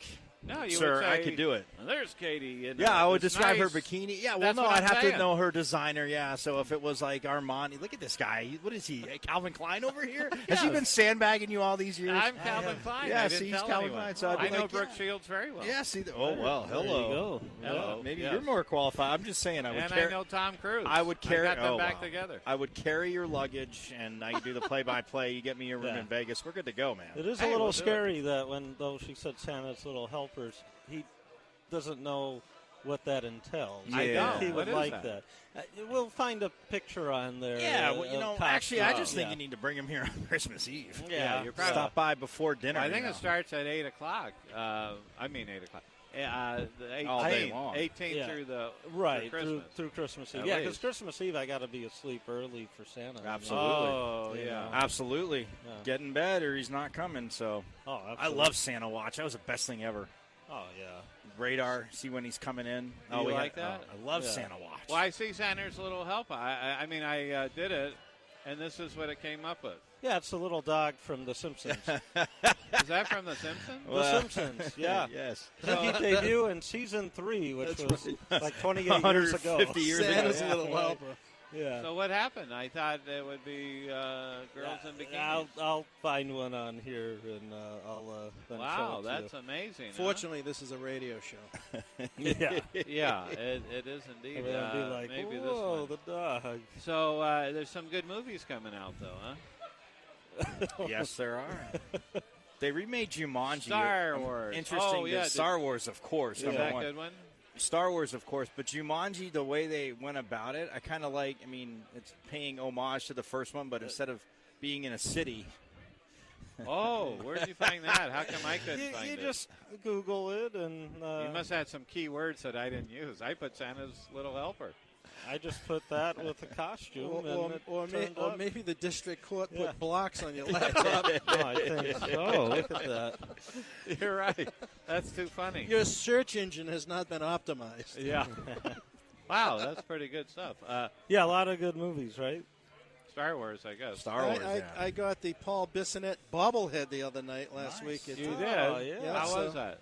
I'll have that out for the next Seville yard sale. That'll be out there. Well, let's get Paul on Find and some. ask him We what could he do. thinks. Done a great job, by the way. I think so. He's a very He's I that love good. it. I love what he's done. As compared to watching the TV game, and it's almost like on a revival meeting at a church in the South. I mean, they never make any mistakes. Everything. I'm like, he just gave up the puck. He is the best player in the league, right, Matt? Oh, what a save! Yeah, then but the rebound went out to the blue line, and the guy scored on a one-timer. Even though they have the lowest amount of points in the league, they might be the best team in hockey. Tough crowd. Yeah. We should be nice. No, I like Tyson. I would never Tyson, sell Nash, anything and that McConnell way. are great guys. What? Yes, But I'm not a fan of. It might not be their It's the fault. They rhetoric. might be told. Yeah. Like I said, they know where their bread is buttered and where the paycheck is coming. Exactly. But I think as fans, at some point, I'm with you guys. I mean, if you don't Well, have when you Steve know Stone this. got fired, Can you do that in the East? No. Did you say Steve Stone? If you Oh. treated your team like that, if you were a broadcaster, what do they do to you in the East Coast? oh, they run you crush out of town. They crush you. Right, Yeah. you run They out of crush you. town. Exactly. I mean, you have to. You're going to say what's in front of you. I mean, yeah, of course you're going to Right. lean. I mean, you want to talk about officials' calls, penalty calls, yeah, true. leaning one way. Okay, no, on the same page. But I think at some point, fans, especially when because I mean, I've heard radio shows from the beginning of time. Big National always doing the homer call of the week, and just like basically making fun of these guys that are like making these calls. And it's true. You're 100% right. If you started doing that too much, they would crush you back kill you. there. And again, I think you want to present it to fans in a way to be like, okay, excited, But at the same time, it's like But my point is, when Steve Stone got fired, even though it's a different sport from the Cubs, I mean, yeah, they were maybe transitioning and the TV deals, whatever. But he started getting crushed because they said that he was just being too hard on the team. He's talking about what's right in front of him. I mean, what do you want him to say? I mean, all those years he worked with Harry Carey. It didn't take too long for the White Sox to scoop him up. Exactly. But I'm 100% with you. I mean, at some point. There comes a point, honesty prevails. I mean, you obviously want to support the home team. But credibility, too. Well, and it might go somewhat to the listening audience. They just don't maybe not have seen the difference. But, no, they we joke, we laugh. They do fine. But I had a professor too that always told us if we got into play-by-play at some point. I mean, yes, it's different if you're working for a network than a team. A network, I mean, they're playing terrible. I mean, you see analysts crushing whoever all the time. Right. But I always had a professor say, if you are working for a team, if they're not going to respect, like you said, I mean, I can sell it to a certain point, but to the you're trying to sell it to the average fan that's just starting to watch, the novice that doesn't get it. Right. But guys like you that are watching, I still got to sell some things to you, and I don't have to go overboard and rip on somebody, but I'm going to bring it out. You're right. I mean, the rebound's too much. It's too far. It's terrible. Why is he not scooping it up? Why is it? I mean, I can choose not to use the word terrible, but I think to get a novice fan in, because he looked at it too. He said, if I'm talking to you for the first time and you're a novice fan and I'm saying all this, well, you're going to start watching and say, oh, well, that's not bad. But then you see another team play that's like every pass is on the tape. The rebounds, for the most part, are controlled, pushed to the side, whatever you want to say. But, I mean, it's crazy to me how, again, I like what they do. And being someone that has done it, I'm not going to sit there and rip on a guy. But you're right. If you're in certain parts of the country and you're not – you don't have to be brutally honest, but if you're leaning too far to their side, even the diehard fans are going to be like, this guy's a joke. Yeah, an observation, and I will probably get ripped for this right now. Uh-oh. I think this is somewhat of a difficult market. You have a large market. What did we say it was in the country? Fourth, fifth? They're fifth largest. Fifth largest. So you have a large embedded sports base. Yeah. You also have a large embedded base where you have a lot of people from other locales and sports towns, obviously, that have moved in here because of the environment, the homes, the weather, the job satisfaction. And this town, I think, is desperate for a winner. And they've earned it. They want that because they've come from places where they've won. And I think there's a lot of frustration with the Suns, with the Coyotes. Diamondbacks have won. Diamondbacks, out of all the, they have a mission. They're on the right road. The Cardinals trip over themselves. I mean, my benchmark for an NFL organization, I'm sorry, is the New England Patriots. The way they do things from top to bottom, everything has a mission. Even with people being critical of ASU, they want a winner. They want that winner so they can latch onto it. And I think that comes through in some of the broadcasting. Right. That they come through and do all this boasting and verbiage. There's a lot of PR work. Yeah, and it doesn't hit. It comes across as it doesn't come across good. But that's my perspective. That's right. Well, you're coming from where hockey. Yeah, but I've been here 8 gold. years though. I mean, and there are sometimes I just have to turn it off. I put the radio on. I can't listen to it. I'm with you there. Well, and being spoiled too forever, and I know it's not all about the Devils because you're going to give me a hard time. No, I'm not. But Doc Emmerich, he's the best. Growing up listening to Doc Emmerich, even when the Devils weren't playing great. He was the Devils guy? Oh, for originally Maine Mariners. Maine, and then he was with the Flyers, and they fired him. So of course I never have anything nice to say about Philly. Yeah. But one of my cousin's older friends sent me. Had sent me an article from back when, but Philly fired Doc Emmerich. I'm like, it couldn't happen to a class year, but he was he was the Devils guy for all those Stanley Cup runs, but for 18, 19 years. Because then when he retired, because he still did the national games, whether it was on Versus or now NBC Sports. Yeah, he's good. But listening to him, even when the Devils weren't playing good, if it was a stretch, I mean, you'd hear the games. Yeah, certain things he's going to talk about, but. That's what, like I said, getting back to that professor I had, is when I do a game, if I'm doing it neutral, if somebody's playing good, I'm going to say, if somebody's playing not good or the other team's beaten, well, there's a reason why they're losing. Right. But you're right. I mean, listening to the radio guys, and I've always said the two toughest jobs in play-by-play radio are hockey, because if you actually finish a complete sentence, you're probably not doing your job. Right. And if you can get all those names in, which is always kind of funny, but hockey and NASCAR, because if anybody's never listened to NASCAR or any racing on especially for NASCAR, when I've listened to it, you don't have to be the biggest fan. Just the way that crew has worked together and they hand it off around the track. Really good. It is. Like watching on TV, it's like, okay, people enjoy it. NASCAR's big. I'm not saying that, but listen to those guys on do it is. But hockey has always been. It's one of those things where, again, more so than any sport, I think if you start going too overboard, because you can pick up sloppy play. Even as a novice fan, you can see it. And, again, listening to the radio is one of my things. I love doing it, too. Well, have you ever heard Bob Miller? Bob Miller, yeah. L.A. Kings. I think he's Kings. amazing. Yeah. He's my favorite. Yes. Well, like I said, I'm always going to be partial to Doc because he was like Doc, too. And you got reason to be. I mean, the games, and you know what? I will quote, I saw an interview years back with Dan Patrick, and they're talking about it, and he said, for a guy that's that acclaimed and that great, the game has never been about him. And I'll remember the Devils scored a huge goal. It was against the Rangers in the playoffs a few years back, and he just said, like he called it as like a goal, and he said something, but he just noticed. I mean, the arena was electric, and they just potted up the Nat sound. I'd say there's not 5 play-by-play guys that would have done that. It was just all about the Nat sound, the arena, the atmosphere.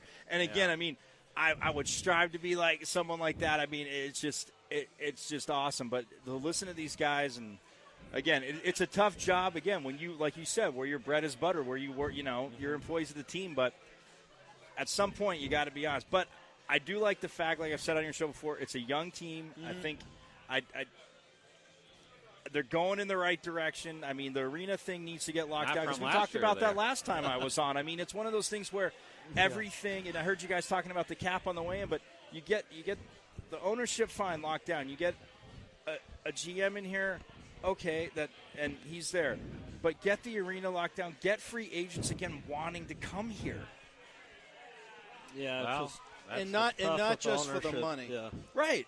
We'll call that the Mike Ribeiro factor, because he came here for the money and immediately went down in the wrong parts of Phoenix, went down the rat hole. They saw it. They knew it. Tippett benched him. Mm-hmm. I don't know how Nashville picked him up, because he went there. He was a train wreck. And now he's lucky to be alive. Oh, yeah. Absolutely. It's a tragedy. It is, absolutely. Wow. With him. But, no, it makes sense, though. But it's hard. Bob Heathouse, I think, does a great job. Heater. And now I love Heater. Now with Biz Nasty with him.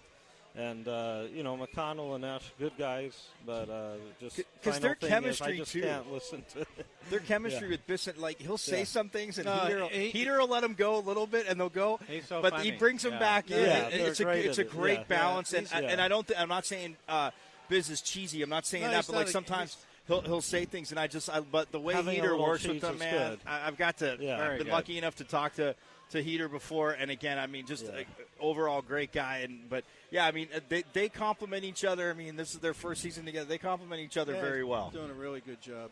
Yeah, absolutely. Yeah. Well, Bob Heathouse, truly one of the nicest human beings. Oh, absolutely. He's just so kind. I used to see him all the time up in the press area, and he truly a gentleman and a great person. And then you have a lot of franchises and towns where they have different announcing teams. They're always being changed. There's no continuity. Okay, and I say this honestly, and I'm sure it was this way. I had the same announcer for the Boston Bruins on TV, Fred Cusick. He did the Bruins for over 45 years. He's in the Hall of Fame for broadcasting. On the radio, Bob Wilson, in the Hall of Fame, did all those games. Okay, then you flip to the other sports when you had Bob Cousy, not Bob Cousy. Well, he did color on TV, but Johnny Most. The guys are legends. They was the only voice of the sports teams you ever heard. Even football on radio, the Patriots, Gil Santos. He called games since they were in the Boston Patriots in the AFL. Holy cow. I think Bob Miller, wasn't he there about 40 years? Who was? Bob Miller was with the Kings about 40, since like 73. Yeah. Or longer. Boy, he was good. And Jimmy Fox. Vin Scully, those guys are How about amazing. Jimmy Fox? Oh, he's great fantastic. color commentator. He's really outstanding. good. Yeah, and see, that was the thing. Being when I would be back in Jersey for the holidays as a kid, it was great because picking up different hockey things here out west. You see something on TV, but you miss those announcers. And you're right. I mean, you get the same and used to it. And like I said, I mean, once it started becoming more accessible, and like I said, I could listen to Doc. I mean, again, I tell people that aren't big hockey people, which I still don't understand how you cannot love hockey. But he is, to me, he's the Vin Scully of hockey because it's – but I didn't finish up. Dan Patrick just said the game was never about him and that when he calls a game, but you feel his presence, but the game is the game. And, I mean, that's just – But I'm with you. You love listening to those guys. Yeah. Every week, every game, you know you're going to get it. Every week, it's just – it's the best. Now, Vin Scully. Okay. I know the guy's a legend, back from the Brooklyn Dodgers coming over here. But I'm sorry, the last 5 or 6 years was okay. Grandpa's on TV, and he's bringing up everything about this player history. Just tell me, was it a ball or a strike, and what's the score? He did get a little bit okay. Well, Dodgers fans, you're right, but Dodgers fans, he tried to retire once, and Dodgers fans flipped out. I get it. But the stories are great, though. Right. They are good.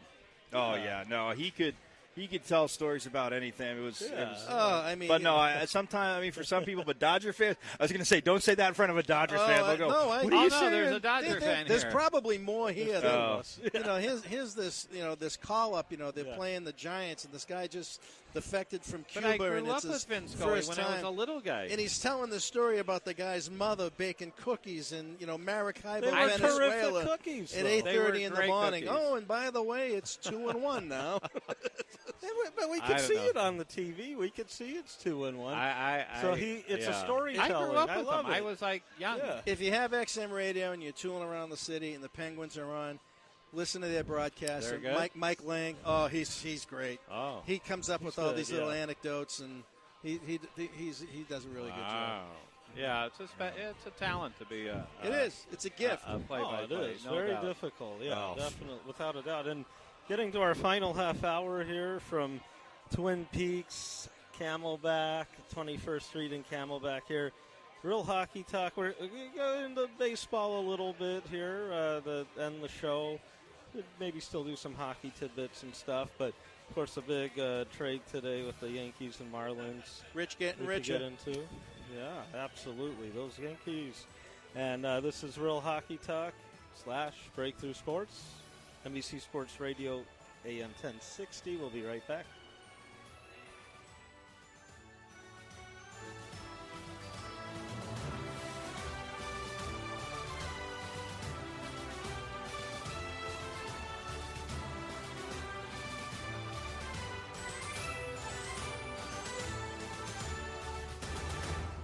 Did you miss any of the Sports Zone? Then head to NBCSports1060.com/podcasts for the full replays of the Sports Zone.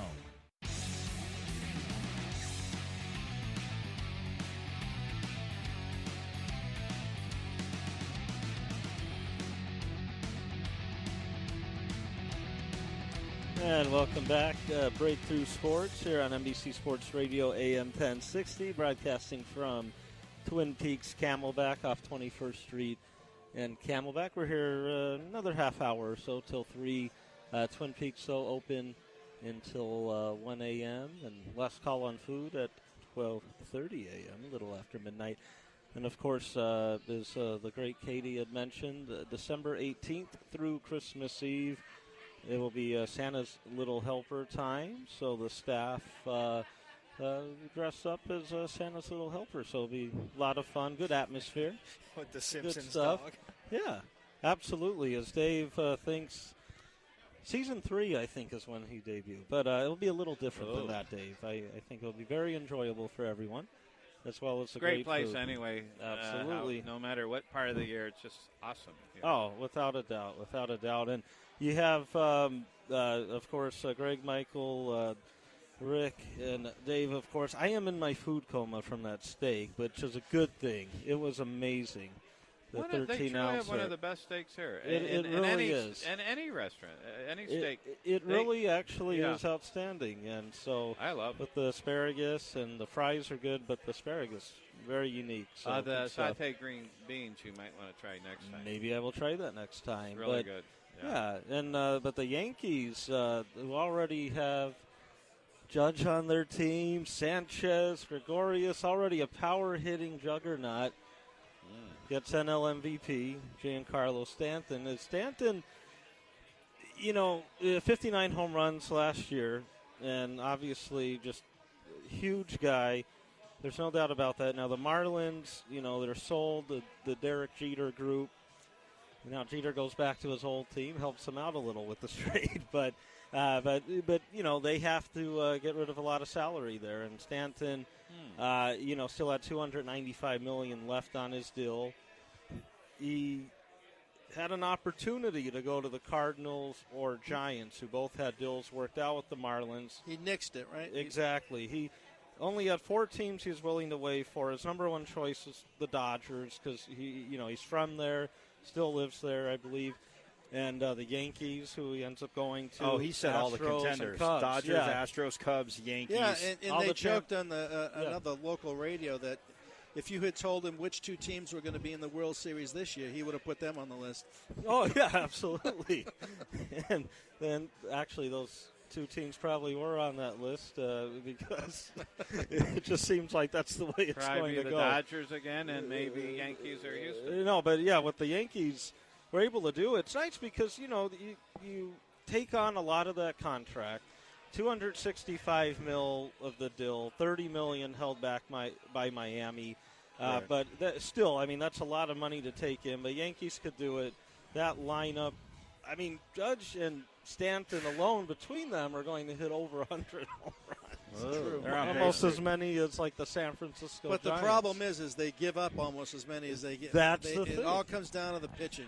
And strong up the middle. If you're not, doesn't mean a thing. And I'm curious about that. If obviously they have the money, but with the luxury tax stuff, everything, do they, splurge and go after another starting pitcher? Or are they going to kind of hold the fort, knowing they have a lot of good prospects that they could maybe move during the year if they need something? They don't have a lot of prospects, the Yankees. Well, they gave up 2. Right, they deplenished their system. Right. They got to build it back up again. Yeah, that's why they were quiet. And Starlin Castro is part of that deal who had a solid year. But yeah, pitching wise, and now that the Angels signed the Babe Ruth of Japanese baseball, he wants to hit and pitch. He wants to hit and pitch. Hey, he could be a designated hitter on his days off if he can do it. Never going to happen. It's not going to happen. I think it could. Unless the Anaheim Angels become a circus team.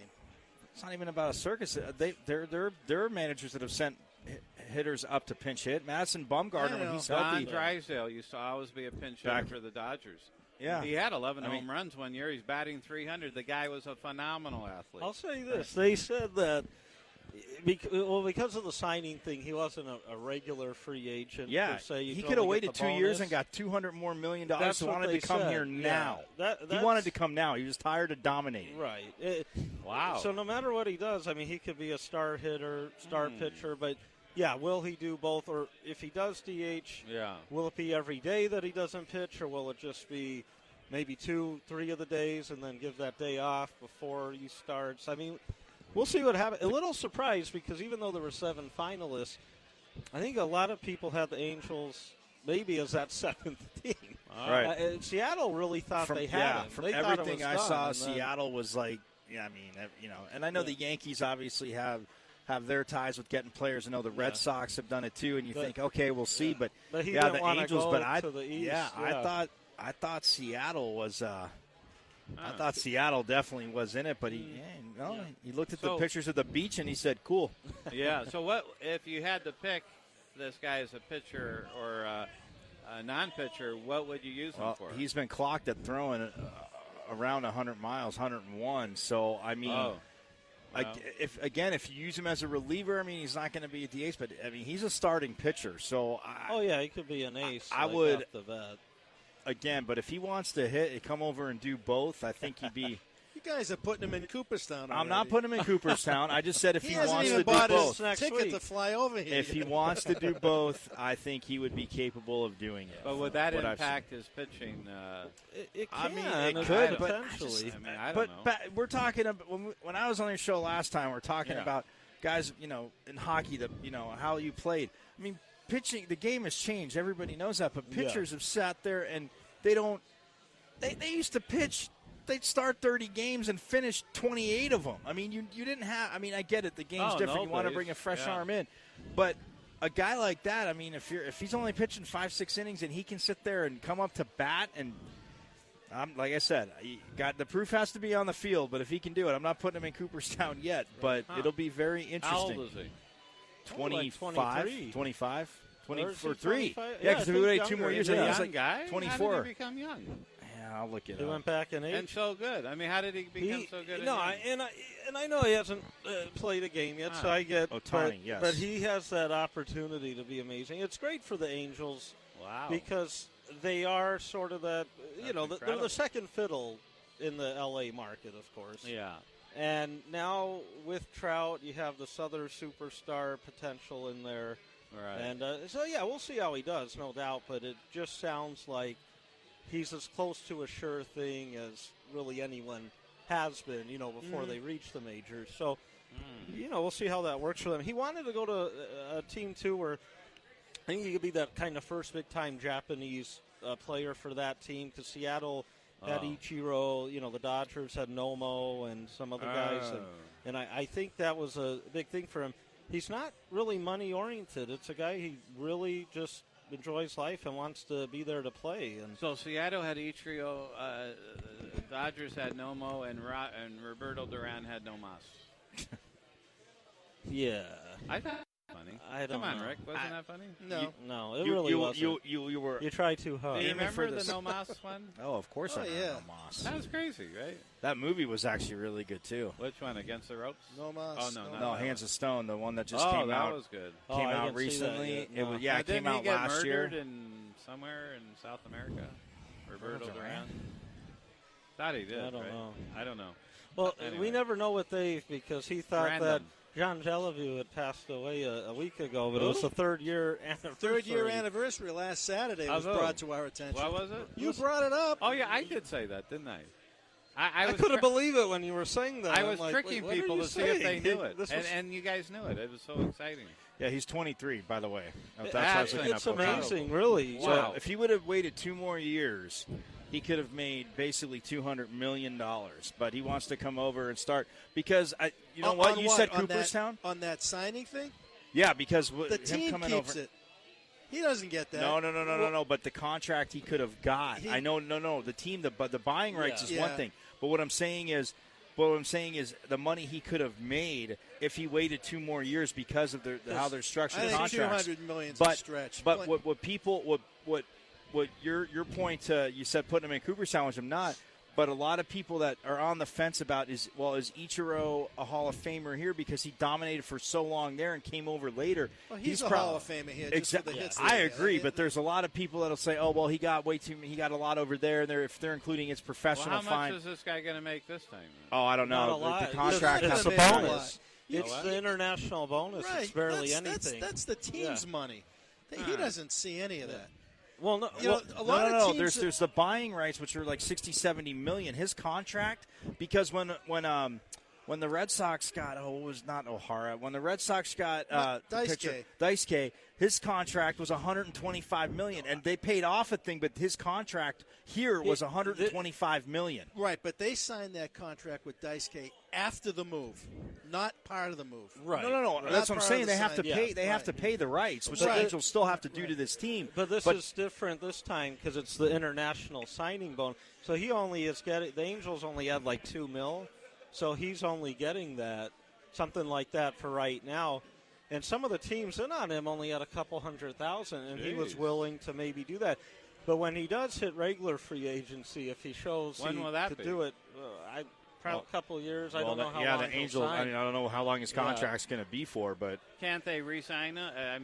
They can, but it's going to if he produces like they think he can, then it's that price is going to go. But the new rules with the international, because I see what you guys are saying with like what Rick is saying, you would have the posting money where you'd have to pay the team, right? Then a contract, but this is different with this situation because he wasn't like that true. He would have had to wait 2 more years. Posting. Wow, that's and so but he wasn't totally all about the money. I mean, he just wants to come over. And you got to like that aspect. Yeah, you got to credit him. It sounds like he's a good guy. I don't like what the New York Post, I think, did when he turned the Yankees down right away because he wanted to be more of the West Coast. I think the Cubs were in it, too. But what did the Post do, that beacon of journalism? What did they come up with? Usually I don't mind them, but they Washington? Well, I think the New York Post. Well, I think it was the New York Post. I don't know. But I believe it was. It's basically sort of went after, I couldn't handle the pressure of New York. And it's like that's not what it was. The fellow, the young man, he just wanted to play here. Yeah, exactly. And like the pure something way like that, I be. didn't like. But it should be the purity of the sport. I believe it was them. But point is, good for the Angels. It could definitely pay off. And the Yankees, if they could find some pitching, that lineup, I mean, that is scary. That's a big lineup.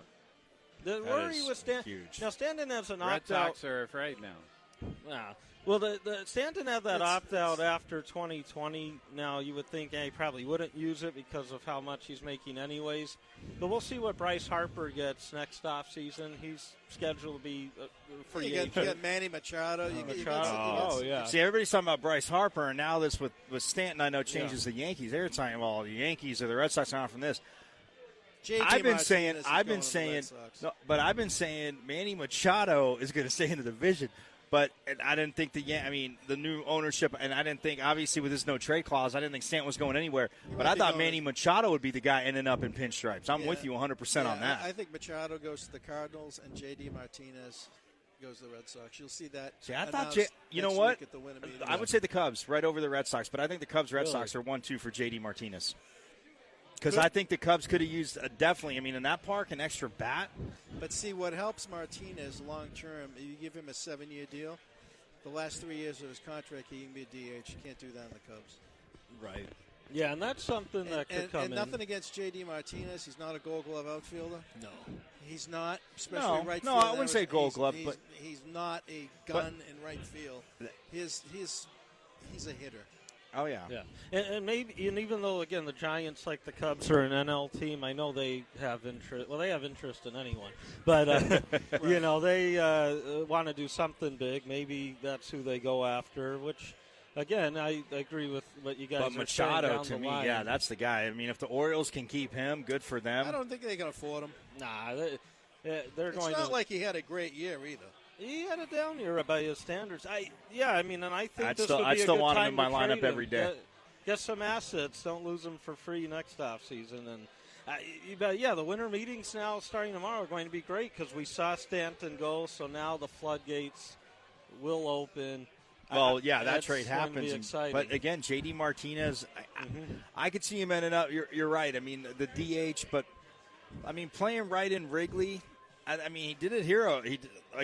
He was not fielding-wise. He actually was solid his half of the season, over half of the season. And, again, you're right. It's too small of a sample. Right. I get you. But I'm just saying the Cubs, and then even if those last 3 years, because he's not the type that's getting a no-trade clause, so you could dump him off to an American League team that wants to use him as a DH last 3 years. But I'm with you. The Red Sox, I see that would make the most sense. I would have said, obviously, the Yankees before that, but another team who seems to me always to jump in late, but we'll see money-wise, but it would be Toronto. Because this team just mashes the ball up there. Whoever they have no pitching. But they have hitters. Yeah, but right. And where's it get you? Again, true. I think Toronto will be sort of quiet here in the winter meetings. I just have that feeling, but teams... What Seattle did, they get D. Gordon in there, and I think they're upset, missing out some other guys. I could see them being active. Well, the Diamondbacks just lost Chris Iannetta, and people look at that. Back to the Rockies. But he goes to the Rockies. But that guy last year, in the lineup hit wise again. the average is, I'm not going to say he's batting 325, but, I mean, when this team needed to get out of slumps at times last year, and as much as I was able enough to be around and see, I mean, he just delivered those timely hits. I mean, I remember the game he was talking about, he got to hit second in front of Goldie. He was 5 for 5, and all throughout the season, but just, and then getting just dinged in the mouth in that Pirates series. I mean, his helmet the rest of the way.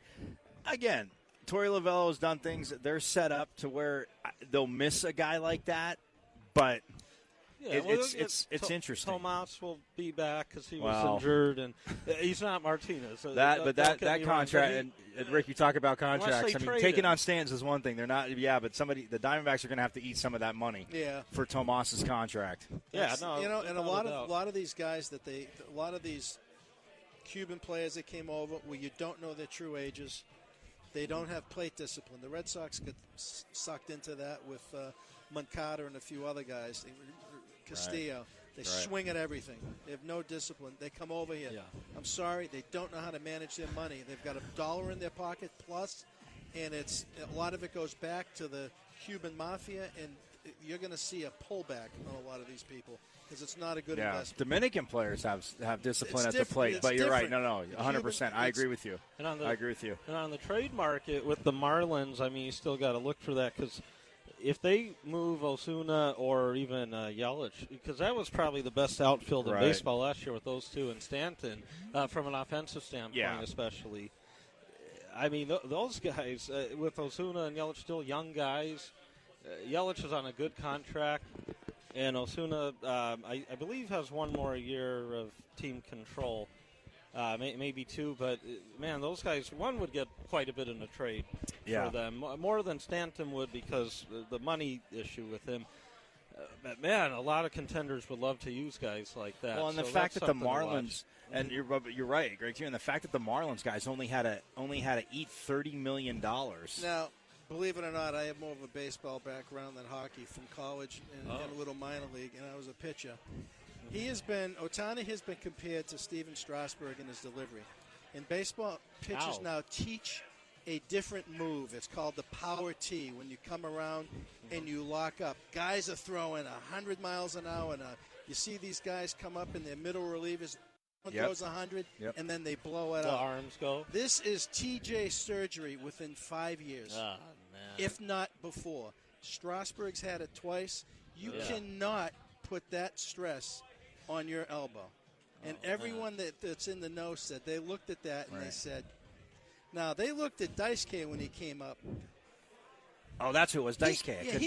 He never took himself out of games. These guys were pitching 300-plus innings in Japan. So if you Google Ohtani and you image that picture and you look at the bend in that right elbow at delivery, holding back, hold, and the whip release, it's going to go. Oh, man. It's just like hockey players, bigger, stronger, fit. Something's going to go. That's what they're teaching in baseball now because you're just a piece of meat. They're getting these guys off of college campuses, and they can all throw 100. Yeah. And you keep them for 2 years. They repair them. If they come back, fine. If not, you get another guy. And then another guy comes in. No, it's a 6 cycle. You look what the Cleveland Indians have been doing now under Francona. Mm-hmm. There's going to be someone that's going to model. You're going to see a pitching staff of 14 guys. Right. And you're going to see games 3-3-3, 3-3-3, rather than – because starters right now are told to pitch 5.5 innings. Oh, yeah. Oh, like I said, it's not the old days. Yeah, right. Without a doubt. But when you look at it, too, from that, and I've always said, you have these pitchers, you have a bullpen. I would literally be sending guys out for 3 innings so I can pitch. You can pitch guys on 4 days rest instead of 5. You're going 3-3. Yeah, the way the game's changed, why not? Right. But and the same thing the Astros did too. I mean that was crazy to me when the Sports Illustrated cover came out in 2014 said why the Astros can win the World Series in 2017. Well, look at that Royals team. That bullpen, man. That bullpen what happened was to sick. that bullpen? It's gone. Yeah. They all blew out their arms. Other than Wade Davis kind of hung in there a little bit here at the end. Yeah. Every one of those power pitches from Holland, all of them, even Collins, the kid from Massachusetts, all blew out. They all came in and threw 100. Yeah. They're out. They're out. Their arms Done. They're gone. Well, Aroldis Chapman still isn't out, though. And that kid's been going quite a few years over 100. Yeah, that's true with him. And, he has a little bit. Yeah. He doesn't have that kind of delivery, which is good. Yeah, it's a bit different. But no, you're right. For the most part, Tommy John surgery, it's just become like a pitcher's union card. I mean, and a lot of these starters come back and it might tweak a little. It might take obviously a little bit of velocity off their fastball. Yeah. But you're right. I mean, it's the stress and. But I mean, a lot of kids that had Tommy, you're saying blow out rate, which is the point because when you said they're at college, but even before that, they're playing on club teams, and some of these coaches finally get a dominant pitcher and they don't care. They'll trot them out there every fourth day. Figuring it's only a 7-inning game or whatever the club is, but they're pitching too much at a young age and killing their arm even before they have a chance. Now, for our Diamondback fans out there, Henry Owens was a top Red Sox draft pick. Out of California. Yeah. Lefty, highly touted. They tried to change his delivery because he could not repeat his delivery. All right? By that means his arm angle was all over the place. When your arm angle is all over the place, your location is not going to be consistent. So he was up, he was down, he walked a lot of guys. The Red Sox gave him almost 4 years to try to make it. They finally released him 7 days ago, and the Diamondbacks picked him up yesterday. Yeah. Mm-hmm. He's got one. I think he might have an option left to be sent down. Mike Hazen, knew him from the Red Sox. Let's see if they can turn him around, but I don't see it. But you know what? Sometimes. If you're a lefty and you're 6'2", someone's always going to give you a shot. Absolutely, absolutely. Groom the kids to concentrate on the left arm. I've said to parents a million times, Rick, if your kid's left-handed, pitch. You want free college? Yeah, turn him into a pitcher because if he's really good and gets drafted, cool. If not, and he goes to college and it's free, even better. Hey, now, yeah, absolutely. Now, speaking of pitchers, one team I think to watch and might be surprising, Milwaukee, with their success last year and with the young guys getting better and better, it sounds like they may make a run at least at they could be the Nashville Predators of the National Central Division. Yes, exactly. Well, I mean, for I half could the see them season, making a bold move, they were though, there. A surprise signing I or could trade. too, because they were right there on the cusp. You're right. For three-quarters of the season, they were right there. And I think they realize who this is that time. Now, again, they're not the destination you would think of a big free agent per se, but you never know. I mean, it could be a place where someone might feel comfortable and go, yeah, they could be a contender really soon, and we'll see. But maybe a surprise team to watch at the meetings, if I had to put one out there per se. Because we know the Giants will do crazy, and probably Martinez to the Red Sox maybe, or someone. Who knows? It's going to be next week's going to be good for baseball. A lot of fun to watch. Right. Yeah, when you watch on MLB. Keep your crawl going because they're going to come fast and furious. Oh, absolutely. Oh, yeah. And, I mean, I think Martinez is probably – I would guess he would be the first big one to fall. He should be.